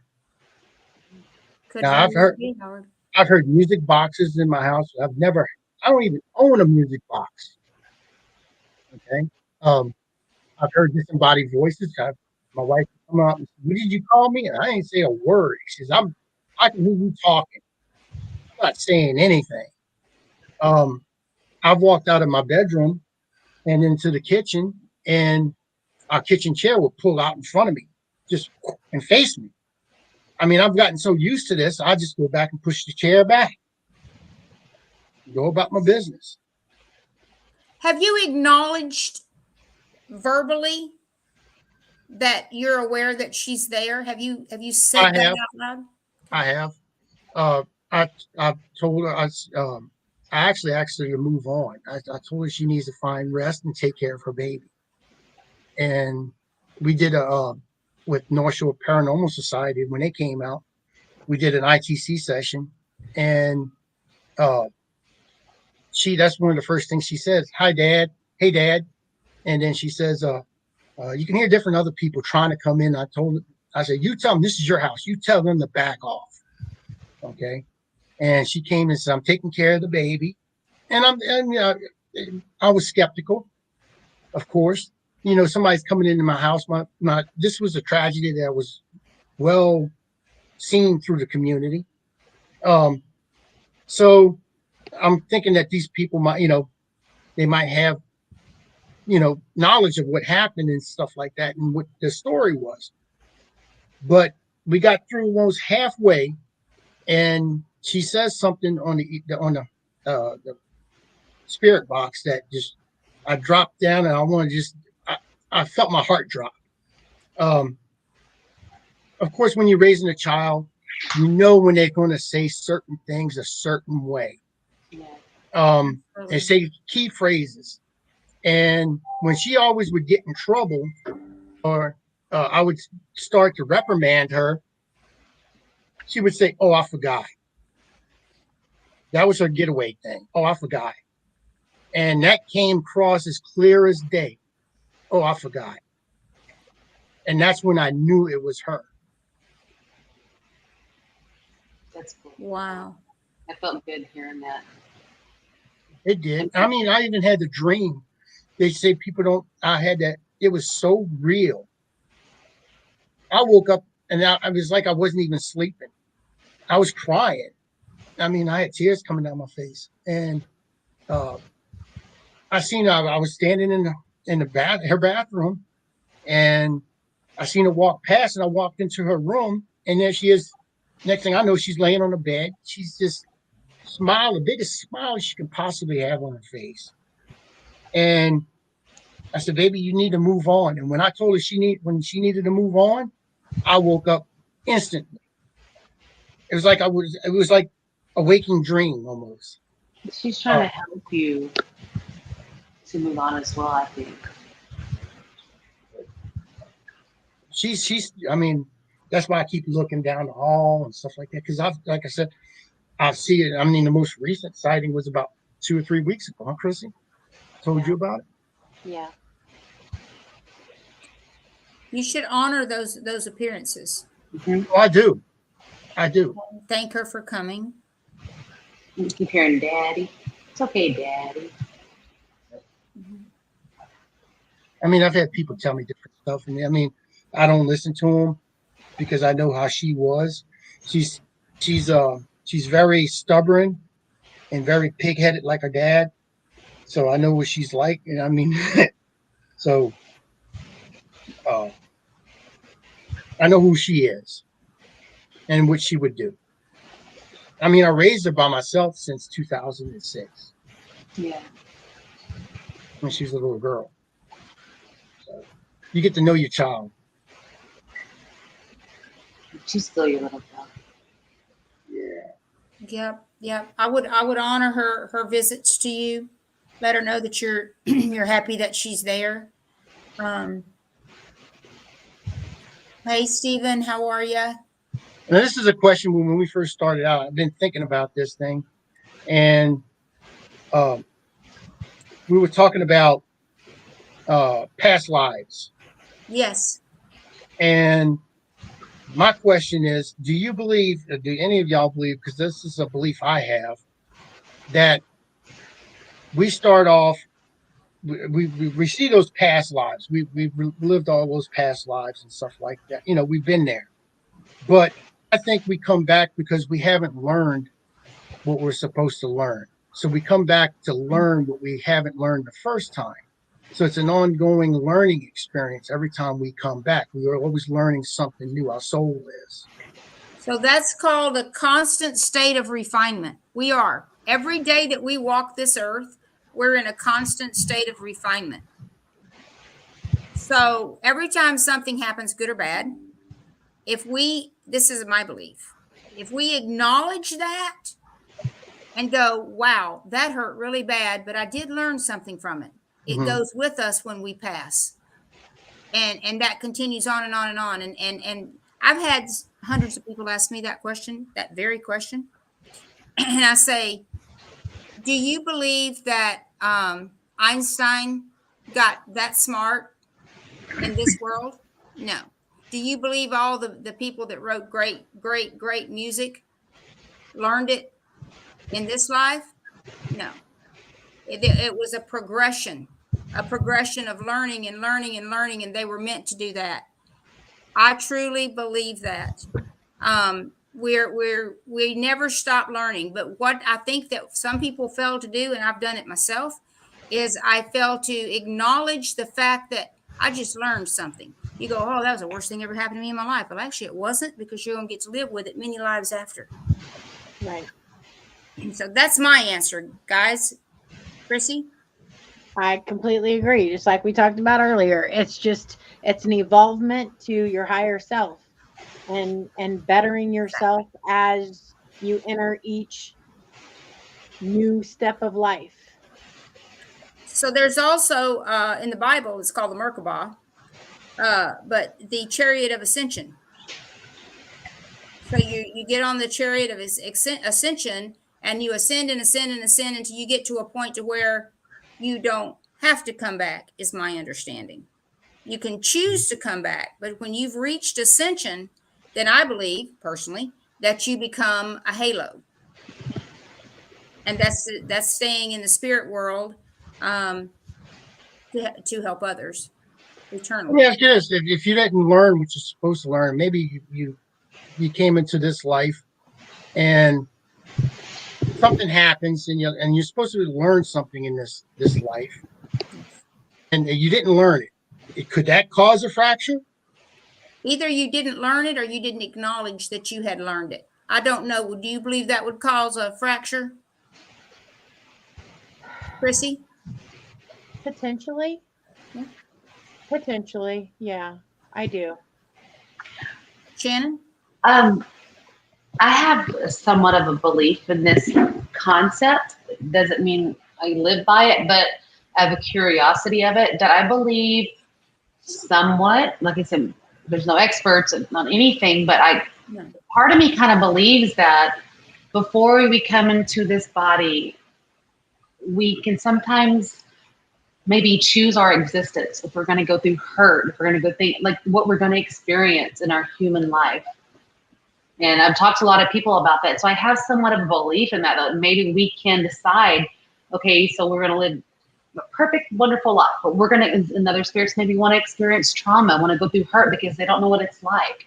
I mean, just a curiosity. I have a curiosity of that. Does that make any sense at all? a lot of people do believe that you can choose, that you have the opportunity to choose what kind of life you want to live when you come back. I personally do not believe that. But I have my own personal convictions on why I do not believe that. But there are a lot of people, and it's out there very, very strongly right now that you can choose what life you get.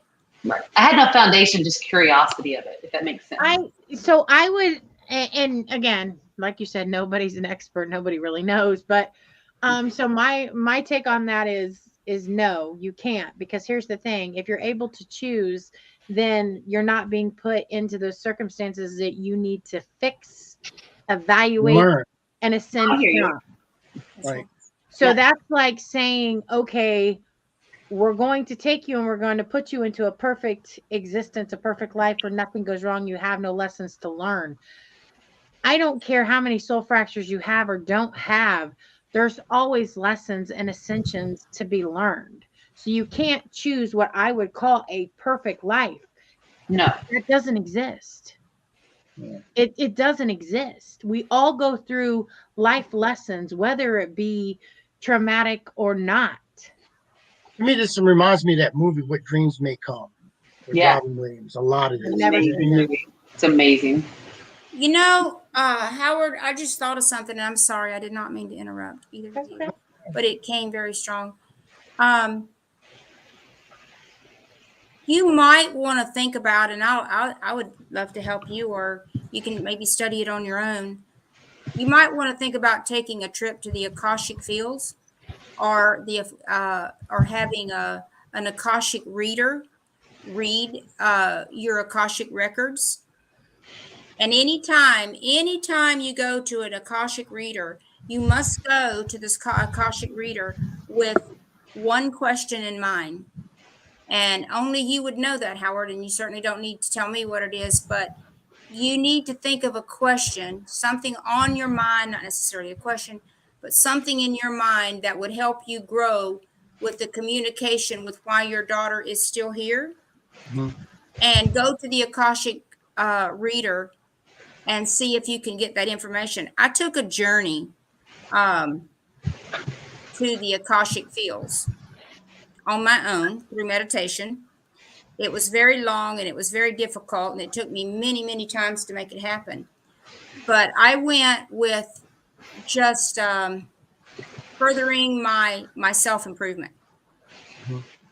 And when I was there at the very end, I didn't see anything. Nothing really happened, but I was sitting on some steps, and I know they were concrete steps because I could feel them, and I could feel my body being there. And I saw coming through the darkness an old man. He was very old, very white, almost looked like Zeus. That's exactly what he looked like, but older and kind of. I mean, he looked kind of hunched down, and he had a staff, and I knew he was coming toward me. And it Mhm. took only a couple of breaths, and he was there, and he sat down. Hmm. And when I came out of that meditation, that journey, I was a changed person. It took me a few days, and it takes a few days, by the way. You may dream it, you may think it, it may just come to you in many, many different ways. There's answers when you go into a Akashic journey. But I began to realize I had no use for money. I didn't want anything. Nothing. I had no use to want to make more money. I cared about the guy that was, I really had feelings for for the people that gets up at 2 o'clock in the morning and goes into the grocery store and stocks the bread so that I can come in at 8 o'clock and pick up a loaf of bread. Mhm. I mean, no, that's, you might not understand that, but that's how I I do. I had a lot of care and a lot of love for other people, and I realized this world's not about me. It's about all those around me. I couldn't even function if it wasn't for everyone around me. Mhm. And I used to like things. I used to like to really decorate my home and buy nice things to go in my home. It was gone. All the material things that I was attached to, gone. And they still are. But I believe that through this Akashic journey that I went on, I believe that I met a ascended halo, a master halo, may I say. I have a master halo. And that's what I needed to know. That was what I needed to know in that journey. And the point of the journey is they're real. Akashic readers, Akashic readings, and Akashic journeys are very real. Mhm. So So what would you actually do? I mean, it's like you find an inner peace. I did.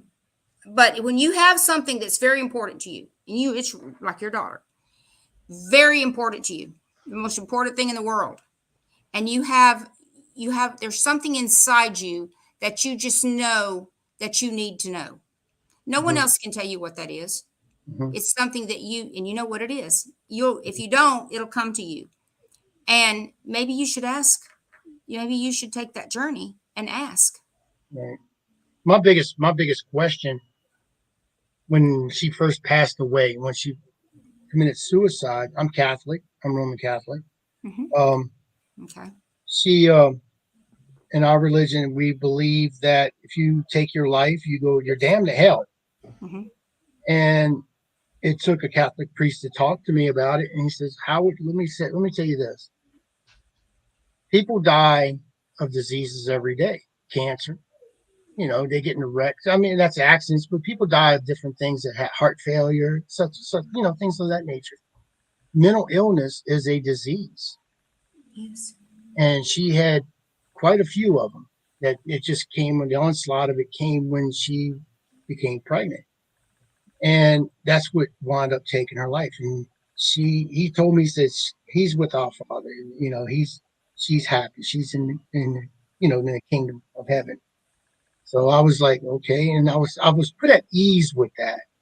Hmm. Um, then after the funeral and everything, approximately about 2 3 weeks later, that's when things were going all hell, bat hell crazy in my house, and that's when I started seeing things. And to me, if she's in heaven, why is she still here? That was one of the questions I had. What's your purpose? I mean, I've asked her, almost pleaded with her to just move on, find peace, take that next level. And it's like she's got unfinished business here. Hmm. She And does. she's done. I try to explain it to her. I'll go sit in her room. My wife won't go in her room whatsoever because That's respectful. she just doesn't want to go. Hmm. It's she's scared that Jessica's gonna whip her butt. But Well, she probably wants to respect the fact that was her room, and she just doesn't feel that she's comfortable doing that. Maybe your daughter, maybe she feels that your daughter doesn't feel that way. right. There's no way of knowing that. But I believe that spirits can put things in our minds that they are thinking. I do. Yeah. Well, I know so because our imagination is. I We'll talk believe that. about that another time. I believe that. Our imagination is used by spirit, Mhm. but I don't believe your daughter's done yet. And I So want her your to be first, done. I want her to find peace. I want her to move to you do, you that do. next extension. I mean, I want her to move forward. I want her to find love, happiness, but everything she was looking for, I want her to find. You always want to wish the But best for your children. look at it like this, Howard, and I know you and I have discussed Jessica a lot. Oh Um, yeah. and we will continue to because that's your baby girl. But look at it like this. Right now, for her, this is her happiness. This is her peace. She's not here because she's unhappy. She's here because she chooses to be. Because, Right. like I told you before, she can cross the veil anytime she chooses. She's choosing not to because she feels like she needs to be with you. She needs to be with Trey. And that's her happiness right now. and moving stuff is her playfully playing at you like she did her whole life. So I don't when you say you want her to find peace, she is at peace. Right. She is. She's with her dad. She's with her brother. And when the time comes for her to move on and cross that veil again, she will. Right. She will. I believe that. Right. Well, she's done stuff. I mean, I don't know if it's her so much or if it's something else. I mean, I was told when they did the IT, there's about 10 other spirits that come in and out. The property itself, I mean, I have a brother that lives next door to me. He's got a half acre on his side over there. And we see a little girl dressed in white constantly walking back and forth, back and forth. We captured her on pictures and stuff like that. There's things that here I've had people while I'm sitting on the phone chatting with them. I was sitting on my front porch, and I was doing a video chat, and somebody said, "Who's that looking in the window?" There was nobody here, and it was an older woman looking out of my window. And they swore to be. As a matter of fact, Stephen Woodard was one of them who saw that before. And I said, "There ain't nobody home." And I mean, this place is just full of energy. And that's why I'm glad that we're having Fear Fest down here this year, going back to that. Me too. 2023, October, New Orleans. Guys, this is going to be amazing. So we're going to have Fear Fest in the City of Spirits. Yes. What more could we ask for? Thank you. Oh my God. I have so many people that can't wait to be there. And I've been getting calls and messages, and oh my God, New Orleans, Phoenix, we wanted to go there for years. Let's do it. So I've got about 10 people right now who want to go. I have people messaging me. Matter of fact, Tim Coomer messaged me. When is it going to be exactly? I mean, I know. A lot of these people. Exact date, and I keep telling people we're working on it. We're working on it. We're going to get you that date. We got to come up with prices for the vending booths and stuff like that, and who we're going to have coming in. It's going to be amazing. Yeah. We're looking at. I've really been looking at the Marriott on Canal Street. Mm-hmm. It's big enough. It's in walking distance to the French Quarter. Walking distance to Harris Casino. It's walking just the distance to Fulton Street, which is a lot of shops and microbreweries and stuff like that. We even started. There was a thing not too long ago.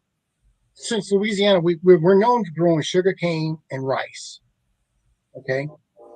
And we stole something from the Japanese. And there's a bar now.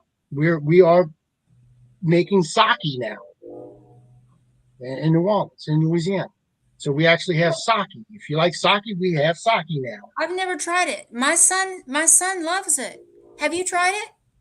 I haven't drank. Well, I quit drinking in 2010. Chrissy, you tried it? Sake? Nope. My thing is going to daiquiri shacks, which they're on every block, Miss Phoenix. Listen, go. You can pull up to a drive-through and they'll give you a whole gallon of daiquiri.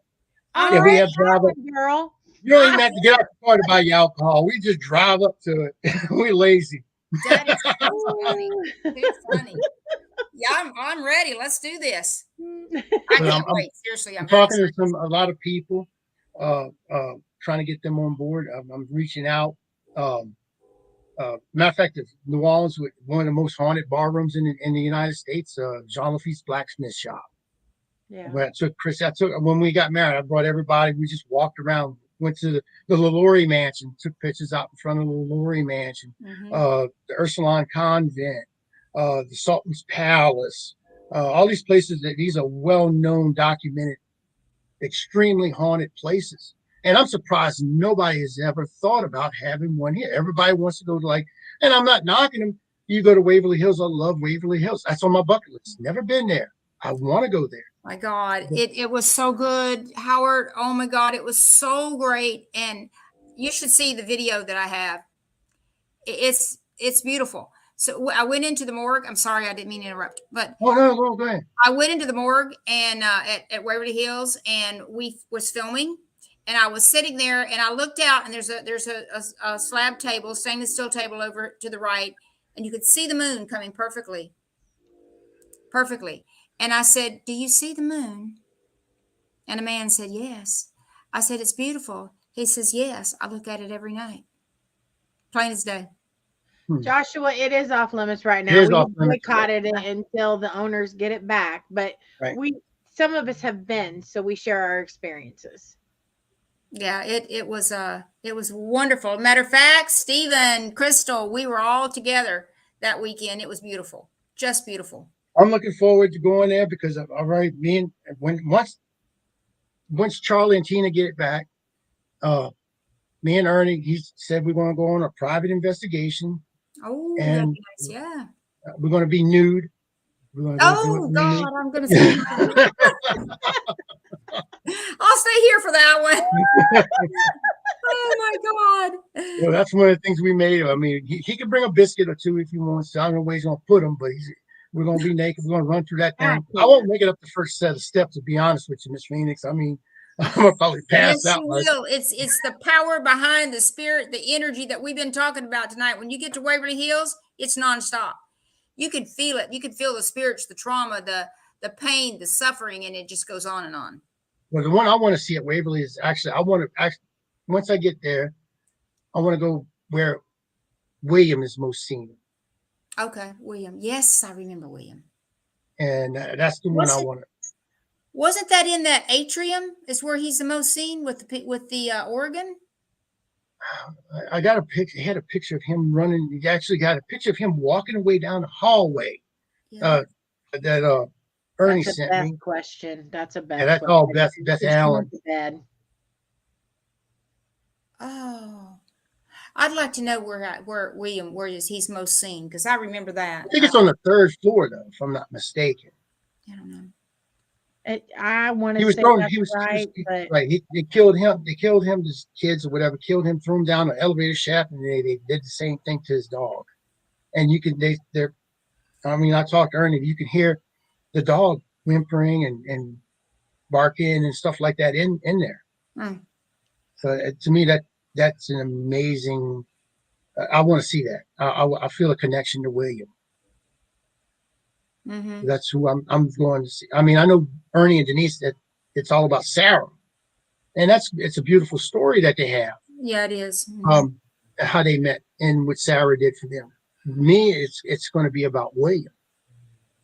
Well, I hope you get to go very soon, and I hope they get all this straightened out very soon, because I really want to go again. That was a great weekend. I got to meet so many people that I had never actually met face to face, and actually, Stephen Woodard and Crystal Woodard was staying in the same. Didn't even know this. The same motel that we were staying in, and walked through the door. And just as I turned to my left, and there stood Stephen for the very first time face to face. I'd never met him face to face before. It was great. It was great. We had such a good time. Had a big meal. I don't know who cooked it. I can't remember the gentleman's name, but the food was unbelievable. And I think that was Bart Costy. I think so. Mm-hmm. Yeah, Bart and Tess. You haven't had food until you had the Louisiana food. I believe it. I'm waiting. I'm ready. I was in Kansas. I made gumbo in Kansas for everybody. And you did, and I heard all about it from more than one person. Shannon Rogers was one of them. And by the way, where'd she go? She said she's going to be back in. Yeah, she said she had a phone call. She got a phone call from her mom. She sent me a message. She's sorry. She didn't mean to jump off. She thought something was wrong. But she's also got to work, so I don't know if she's still in the comments or not. Okay. So, yeah, crazy. I do want to go back. Absolutely. I don't want to go. I want to be clothed, but I do want to go. Right. Me too. I want. Oh, there's Shannon. There she's just. I filled it with the gumbo. The gumbo was, you did, man. Shannon said that's the best gumbo she'd ever tasted in her entire life. Oh, I know who it was. Jennifer and Misty. Remember them? At the temple. They said it was amazing gumbo. Oh, really? Yeah. Okay. Oh, I remember. Said it was great food. Absolutely. Matter of fact, I had somebody who. I mean, I cooked a cauldron full of this stuff. I mean, it was, and they had a lot left over, and somebody brought basically just put it in Tupperware, and they just brought it to and they ate on it for about a week. I mean, it is what it is. I mean, but yeah, if you come to New Orleans, okay, you come to New Orleans, and there's nothing here that's everything that's got a story behind it. You could kick a rock. I guarantee there's a story behind that rock you just kicked. Mm-hmm. And I mean, it's everywhere. You could feel the energy in the streets, and that's where a lot of this stuff comes from. Is the streets. Yes. Yes. And that's matter of fact, one of our sponsors is Haunted History Tours. They do amazing. It's if you ever watch the History Channel and they talk about haunted New Orleans, Mm-hmm. that's who they go to. And that's Sidney Smith, and he's an amazing individual. Now I even have his name is Sidney Smith. mm-hmm. I would love to talk to him because He's been on multiple television shows and stuff like that. mm-hmm. They go to him now. Like I said, he's Mr. Supernatural of New Orleans. And then I have my own, which is Voodoo Authentica. You know, speaking about voodoo and hoodoo. I need to bring you in that shop, Miss Phoenix. Come That's where on, bring me on. You can get. I have my own Grigri bag. They make you personal Grigri bags. You can get anything from everything's Haitian. It's from mainly a lot of Haitian masks, all authentic stuff. Mm-hmm. All of it's all authentic. And they all the place is ran by voodoo priests and priestesses. Mm-hmm. They all practice it. Yeah, well, you should bring me on. I'd love that sometime. I would love to do that. Very like, much so. Brought Chrissy there. I brought a lot of people there. I did an investigation there. So you should ask about what I said earlier, that in voodoo, a spirit can't hurt you unless you hurt a spirit. I have always wanted to talk to someone that was educated enough in voodoo to give me a deeper meaning of that. Mm-hmm. Mm-hmm. That's a question I want to ask when I go on that show. Matter of fact, October 31st in New Orleans, Halloween Day. It's Voodoo Authentica off of Domain Street. It's in right near Central City, where they have the Central City Po' Boys and all that stuff. The original Po' Boys. Everybody talk about, there's Po' Boys. That's the place to go. They cordon off the whole block, and they have what they call Voodoo Fest. Now there's Voodoo Fest, the music festival, where you see like Ozzy Osbourne, Ozfest, and stuff like that they have down here. And then you have the Voodoo Fest itself, and it's all about voodoo. They draw it in cornmeal all over the ground. They draw the symbols and all that stuff. They tell stories. They get the people to participate. Free food, free drink. There's no cost. You just walk up and you just sit down, and they'll feed you, and you just enjoy listening to voodoo stories That and would be voodoo lovely. practice. That would be fun. That would be a lot of fun. I'd like to hear where they tell the story and how voodoo was introduced to New Orleans, because I have a version of that from a very dear friend whose family was part of the pioneers from Africa who actually came to New Orleans. Mm-hmm.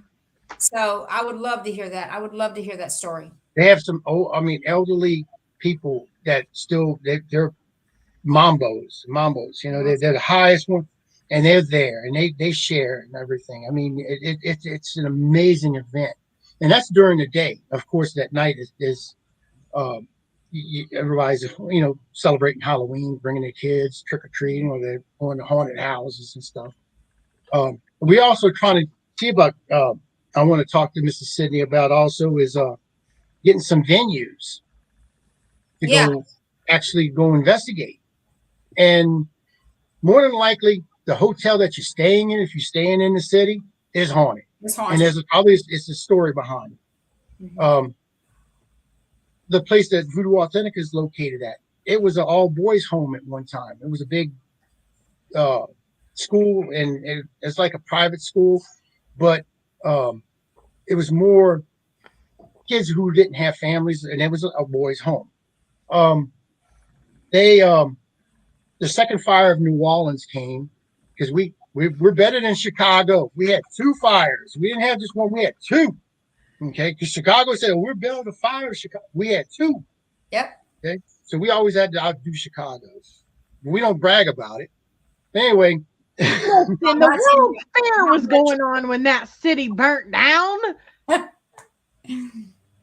had a their World claim Fair to fame. anyway, it was ran by nuns and everything. And when it burned down, there was one nun in particular. She kept running back in and out, trying to save as many of the young boys as she could. And the last time she went in, she never came back out. Of course, she lost her life, and she haunts that place. She's actually there. She comes in and out. I was standing about 3 feet away from a wall, and I heard a child. First, I thought it was laughing, but it was actually whimpering in a corner. And I walked up to and it got louder as I approached it. And they had someone in the next room. I walked over into the next room, and they were doing a IEP session. They were doing a ITC session, and I asked them, y'all, did you hear a kid in here crying or talking, or y'all, maybe it was one of y'all that might have spoke up a little too loud. And we said, we haven't seen nothing. I talked, and we just started setting up. We sat down. We were just waiting to charge the atmosphere, and it was totally amazing. I mean, we've gotten reflections of something crossing over. I call it a ribbon orb. It's not like an orb that you see, a traditional orb, but this looks like a ribbon, looks like a feather almost, and it just floats and it goes. Anomaly. Looks like a feather. Anomaly. And it went in from the one room, and you could see it float, and went through a doorway and went into the next room, and then it just disappears. Yep. So that place is very active. I mean, the whole city is very, very active. Well, I just can't imagine anybody that wants to go to a Paracon wouldn't want to show up in New Orleans at the Paracon in New Orleans. I just can't. I can't imagine a better place. It's just amazing, absolutely amazing. I mean, in the middle of the streets, that's where, like I said, if you think it's just haunted, with the Lurie Mansion, or you have the Sultan's Palace, these places are haunted. The streets is where the hauntings are, because I mean, you had the cholera outbreak and yellow fever. People, when the cholera broke out, there was so many people that died in Louisiana and in New Orleans that they stacked their bodies up like cords of wood in the middle of the street to put them on the river on these barges to get rid of the bodies, because they didn't have no rooms in the cemetery. They didn't have cemeteries that was going to be able to house all these people. So you walk through there and you could feel the thickness. I mean, it's actually like walking through soup. You could feel it. And Chrissy was here; she could tell you all. I mean, the same thing. My very first time to that city, Phoenix, I was so overwhelmed by the emotion and not just the emotion, but I had problems deciphering what was alive and what was dead. So in the French Quarters, you were experiencing residual, and you was experiencing true spirit, and you was having a hard time with it, right? Very much so. Yeah. So the difference between residual and knowing it's spirit is you can feel it in your heart. You can feel it in your body, because they are able to relay that to you in a way that the energy that is left from the residual energy cannot. The residual energy is there, and it's like I don't want to say it's a negative energy, because not all residual energy is negative. It could be something, experience of a very happy event, but it's still energy. If you're feeling energy, you feel energy. Like it fills you, it fills you up, it fills you around you. Mm-hmm. But when it's a spirit, it's a true feeling. It's a true feeling. It takes you a minute to decipher. But that city, have you ever been? No. That city is so filled with everything. For me, when I was in the French Quarters and I would see things walking or moving, I had a problem deciphering what was human and what was not, because I truly believe I was seeing spirit in human form walking just as we were. And I didn't realize it in the moment. Wow. Okay. Yeah. So like when we left the city, we had to take the causeway back to Mandeville. I was such a hot mess. I was in tears and I didn't even understand why. Like I wasn't upset about the day. The day was a good day. We had a fun time. But like I was so overwhelmed with everything that was in that city that I didn't even know how to process it. It took a phone call to Beth because Eileen just saw what a hot mess I was. And Beth knew instantly by looking at me what was going on and helping me ground myself in that Yes. moment. Mhm. But that city,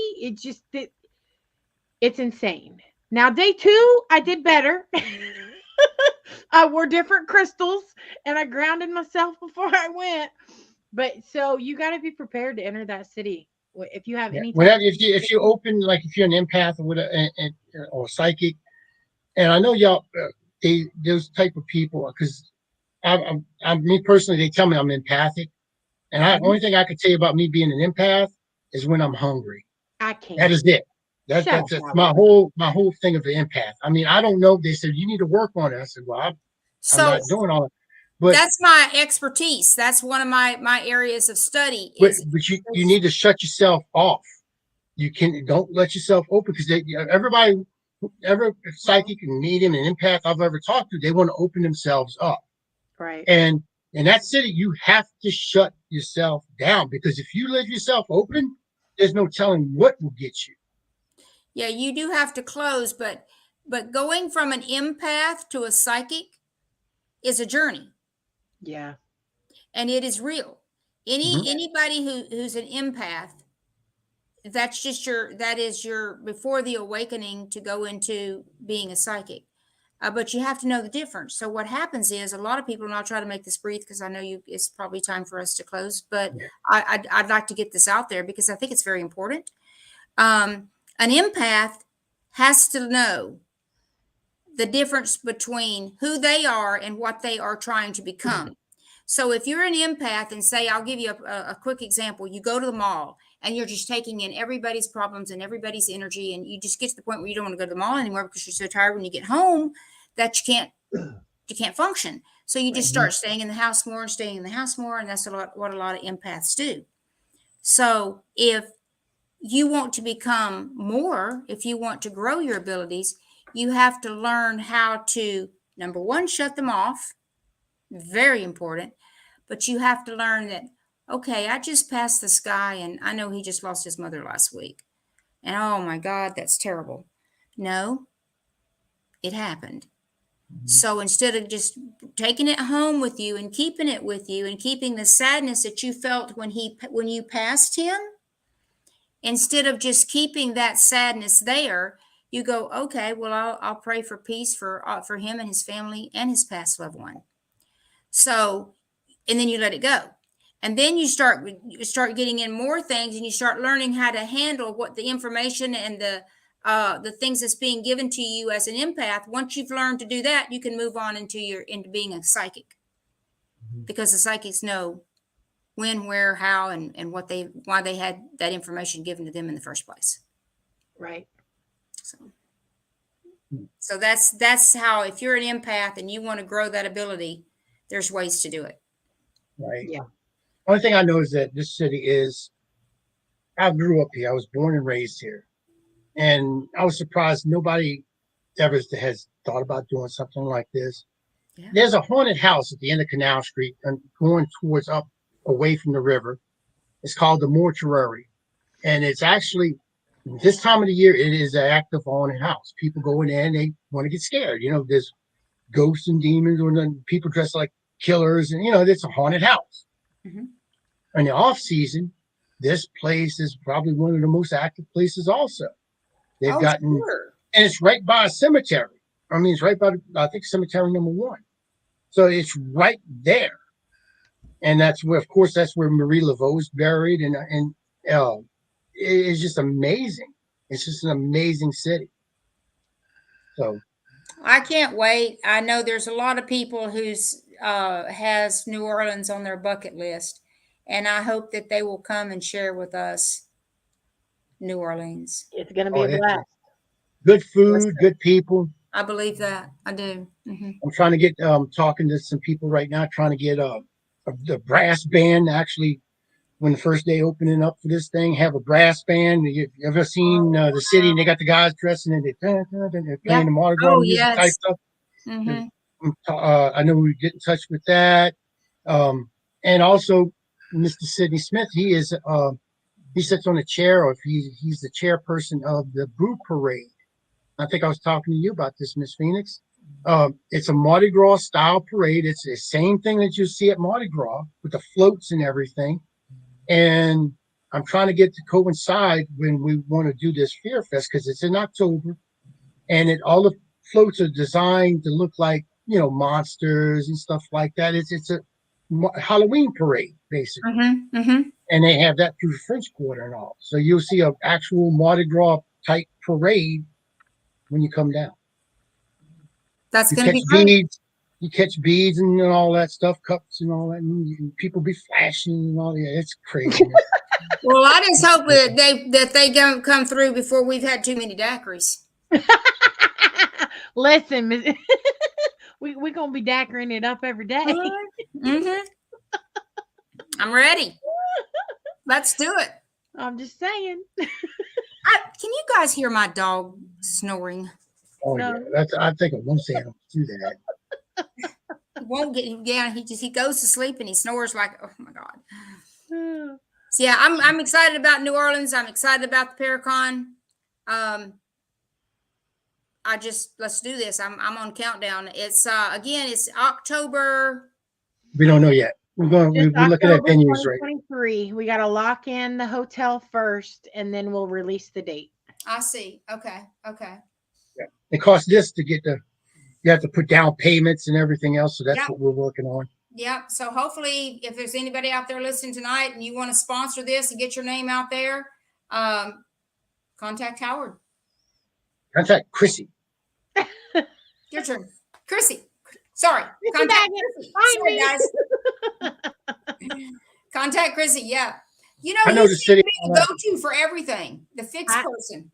Have you noticed that? Have you noticed yes, that? and I've only known you a few days. I can't wait to find out all the things you can really do. I'm a jack of all trades, sister. All right. Chrissy actually sits on my board. She's on the board of directors for my foundation also. So really? Oh, that's beautiful. Yeah. That's very beautiful. Yes, Ollie, say hello. You can say hello. Hi, baby. Can you tell him you said hi? You want to go to New Orleans? You can't go. Hey, Braille. We love dogs. No, he's a monster. Yeah, I can't wait to get my show going, Chrissy, and I know I'm going to need some help. I didn't want to say nothing about the show, but yes, Miss Phoenix is going to have a show with Paralinks. Yep. And we're looking forward to that very much. So is Shannon Rogers and Jennifer Lee. They're having a show also. Absolutely. So what is it about? Greg Stevens is going to be doing a show. I think he has a name already, and I think it's amazing, but that's not something that I will tell you guys what it is. But we actually brought on, I think, about 5 new shows the past week. So be on the lookout for new shows on the channels, guys. Absolutely. And then Greg Ludwig, amazing storyteller. I mean, he's finally now he's ready to do his show. He lives in California, and he goes to different graves of rock legends and stuff like that. The minute I saw his name pop up on the new show chat the other day, I went, I know him. But I believe that I believe he's on my Facebook page. I hadn't had a chance to look. I never have any time, by the way, Chrissy.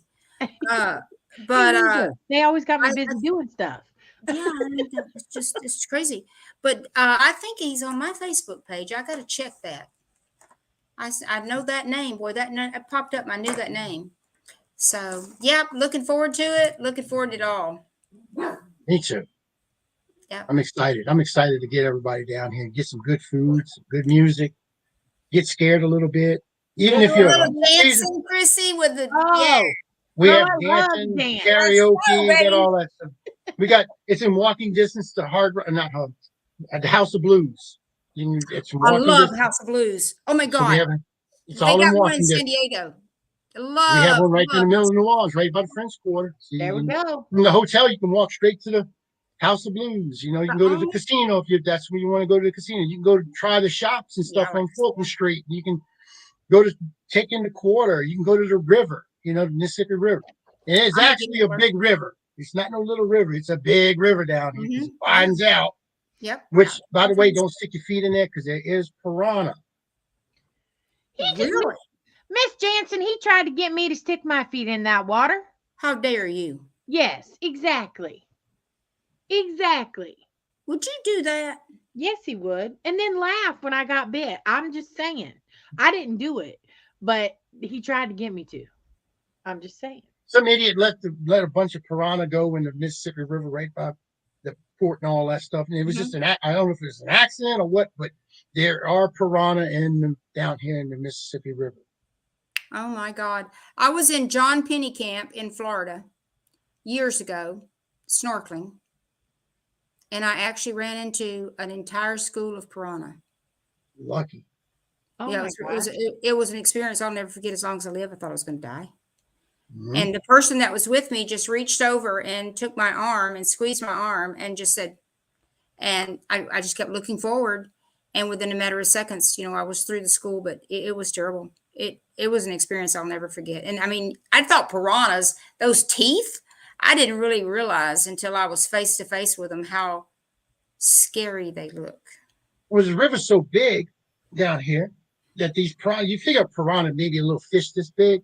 Right. Oh, these suckers are huge. They're Oh God.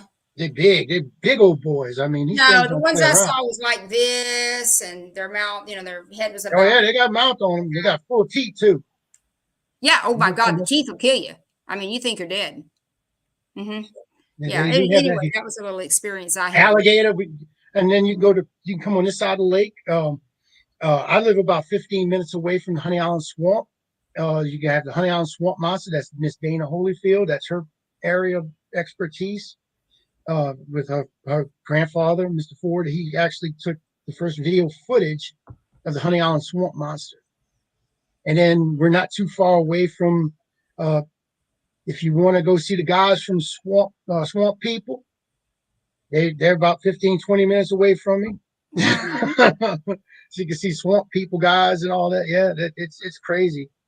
Where are you, Chrissy? I'm actually in Indiana right now, but Okay. my fiance is from New Orleans, so we're Okay. actually moving to Louisiana within the next few months. Whoa. Okay. Then I'll be a part of Howard's team too. Very good. I know Howard would be glad to get you there. Yeah, they keep saying, "When are you moving? When are you moving? When are you coming?" We need to get this thing started. Matter of fact, I had Mr. George Shoplin on the show last week, and I invited him. I said, "Man, look, you're invited." Oh, I hope he comes. He lives in California. I know. Yeah. Planes fly to New Orleans. I'm just saying. I hear you. I hear you. I agree with you 1,000%. I do. I just got myself a credit card, because I travel all the time, and I've never done it. And I just got one where I can start racking up the miles. That's good. Yeah, and get free trips. Mm-hmm. Yeah, and it I rack up miles too. I mean, I go walk to the end of my driveway, and I walk right back. Good job.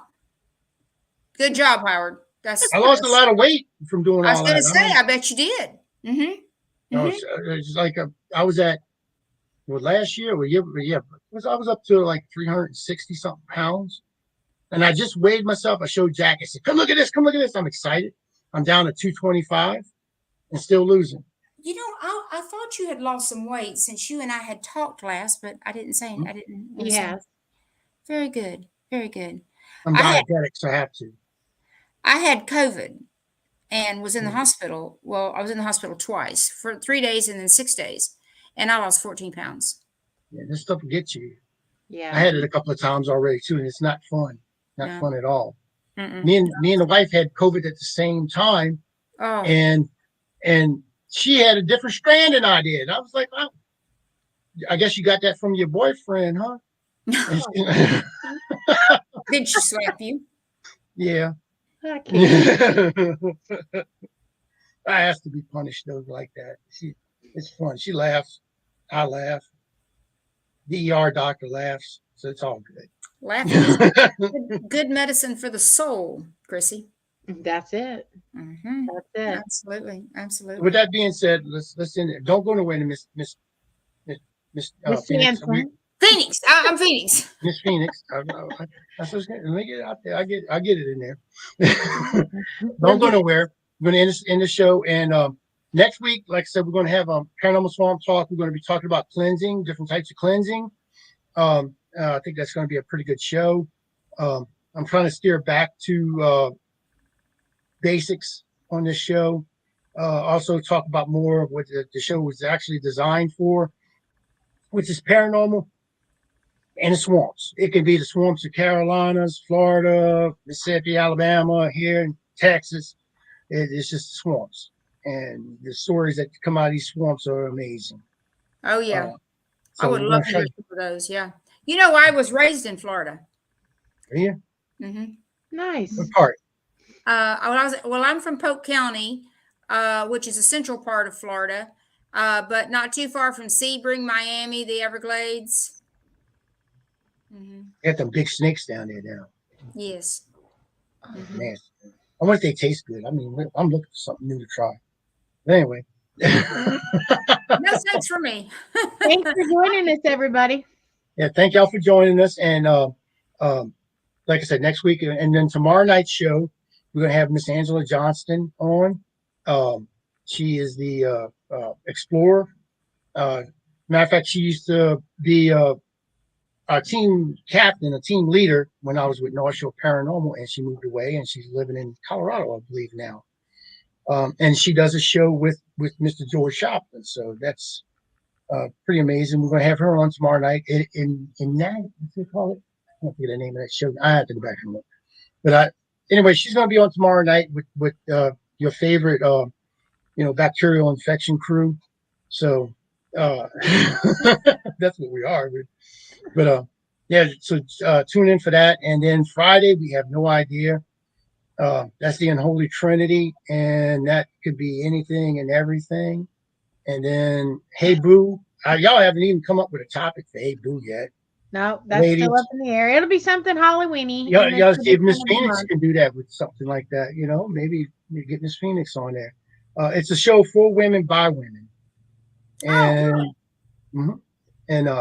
I came up with that little brainchild, and I think that's something that the ladies in the paranormal need and deserve. So I think that was a great thing for them to do that. And then with October 28th, we're going to have our Halloween show on the Unholy Trinity. So a lot of the show hosts that's on these shows are going to be coming in and out. We'll be in costume. And I think it's October 30th. Hey Boo, we're going to have a special treat. It's going to be the 4 ladies on there with 4 other ladies. But the ladies are our men. Oh, that's going to be cute. I got to see that. Hey.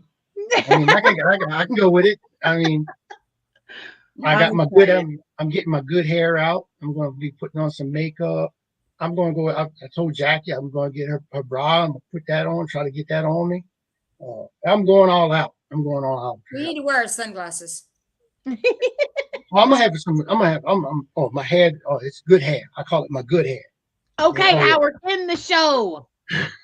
All right, guys. Well, thank y'all for watching, and we'll see y'all either next week or tomorrow night. So, see y'all then. Thank you. Stay with us, Miss Phoenix. I will. Thank y'all so much.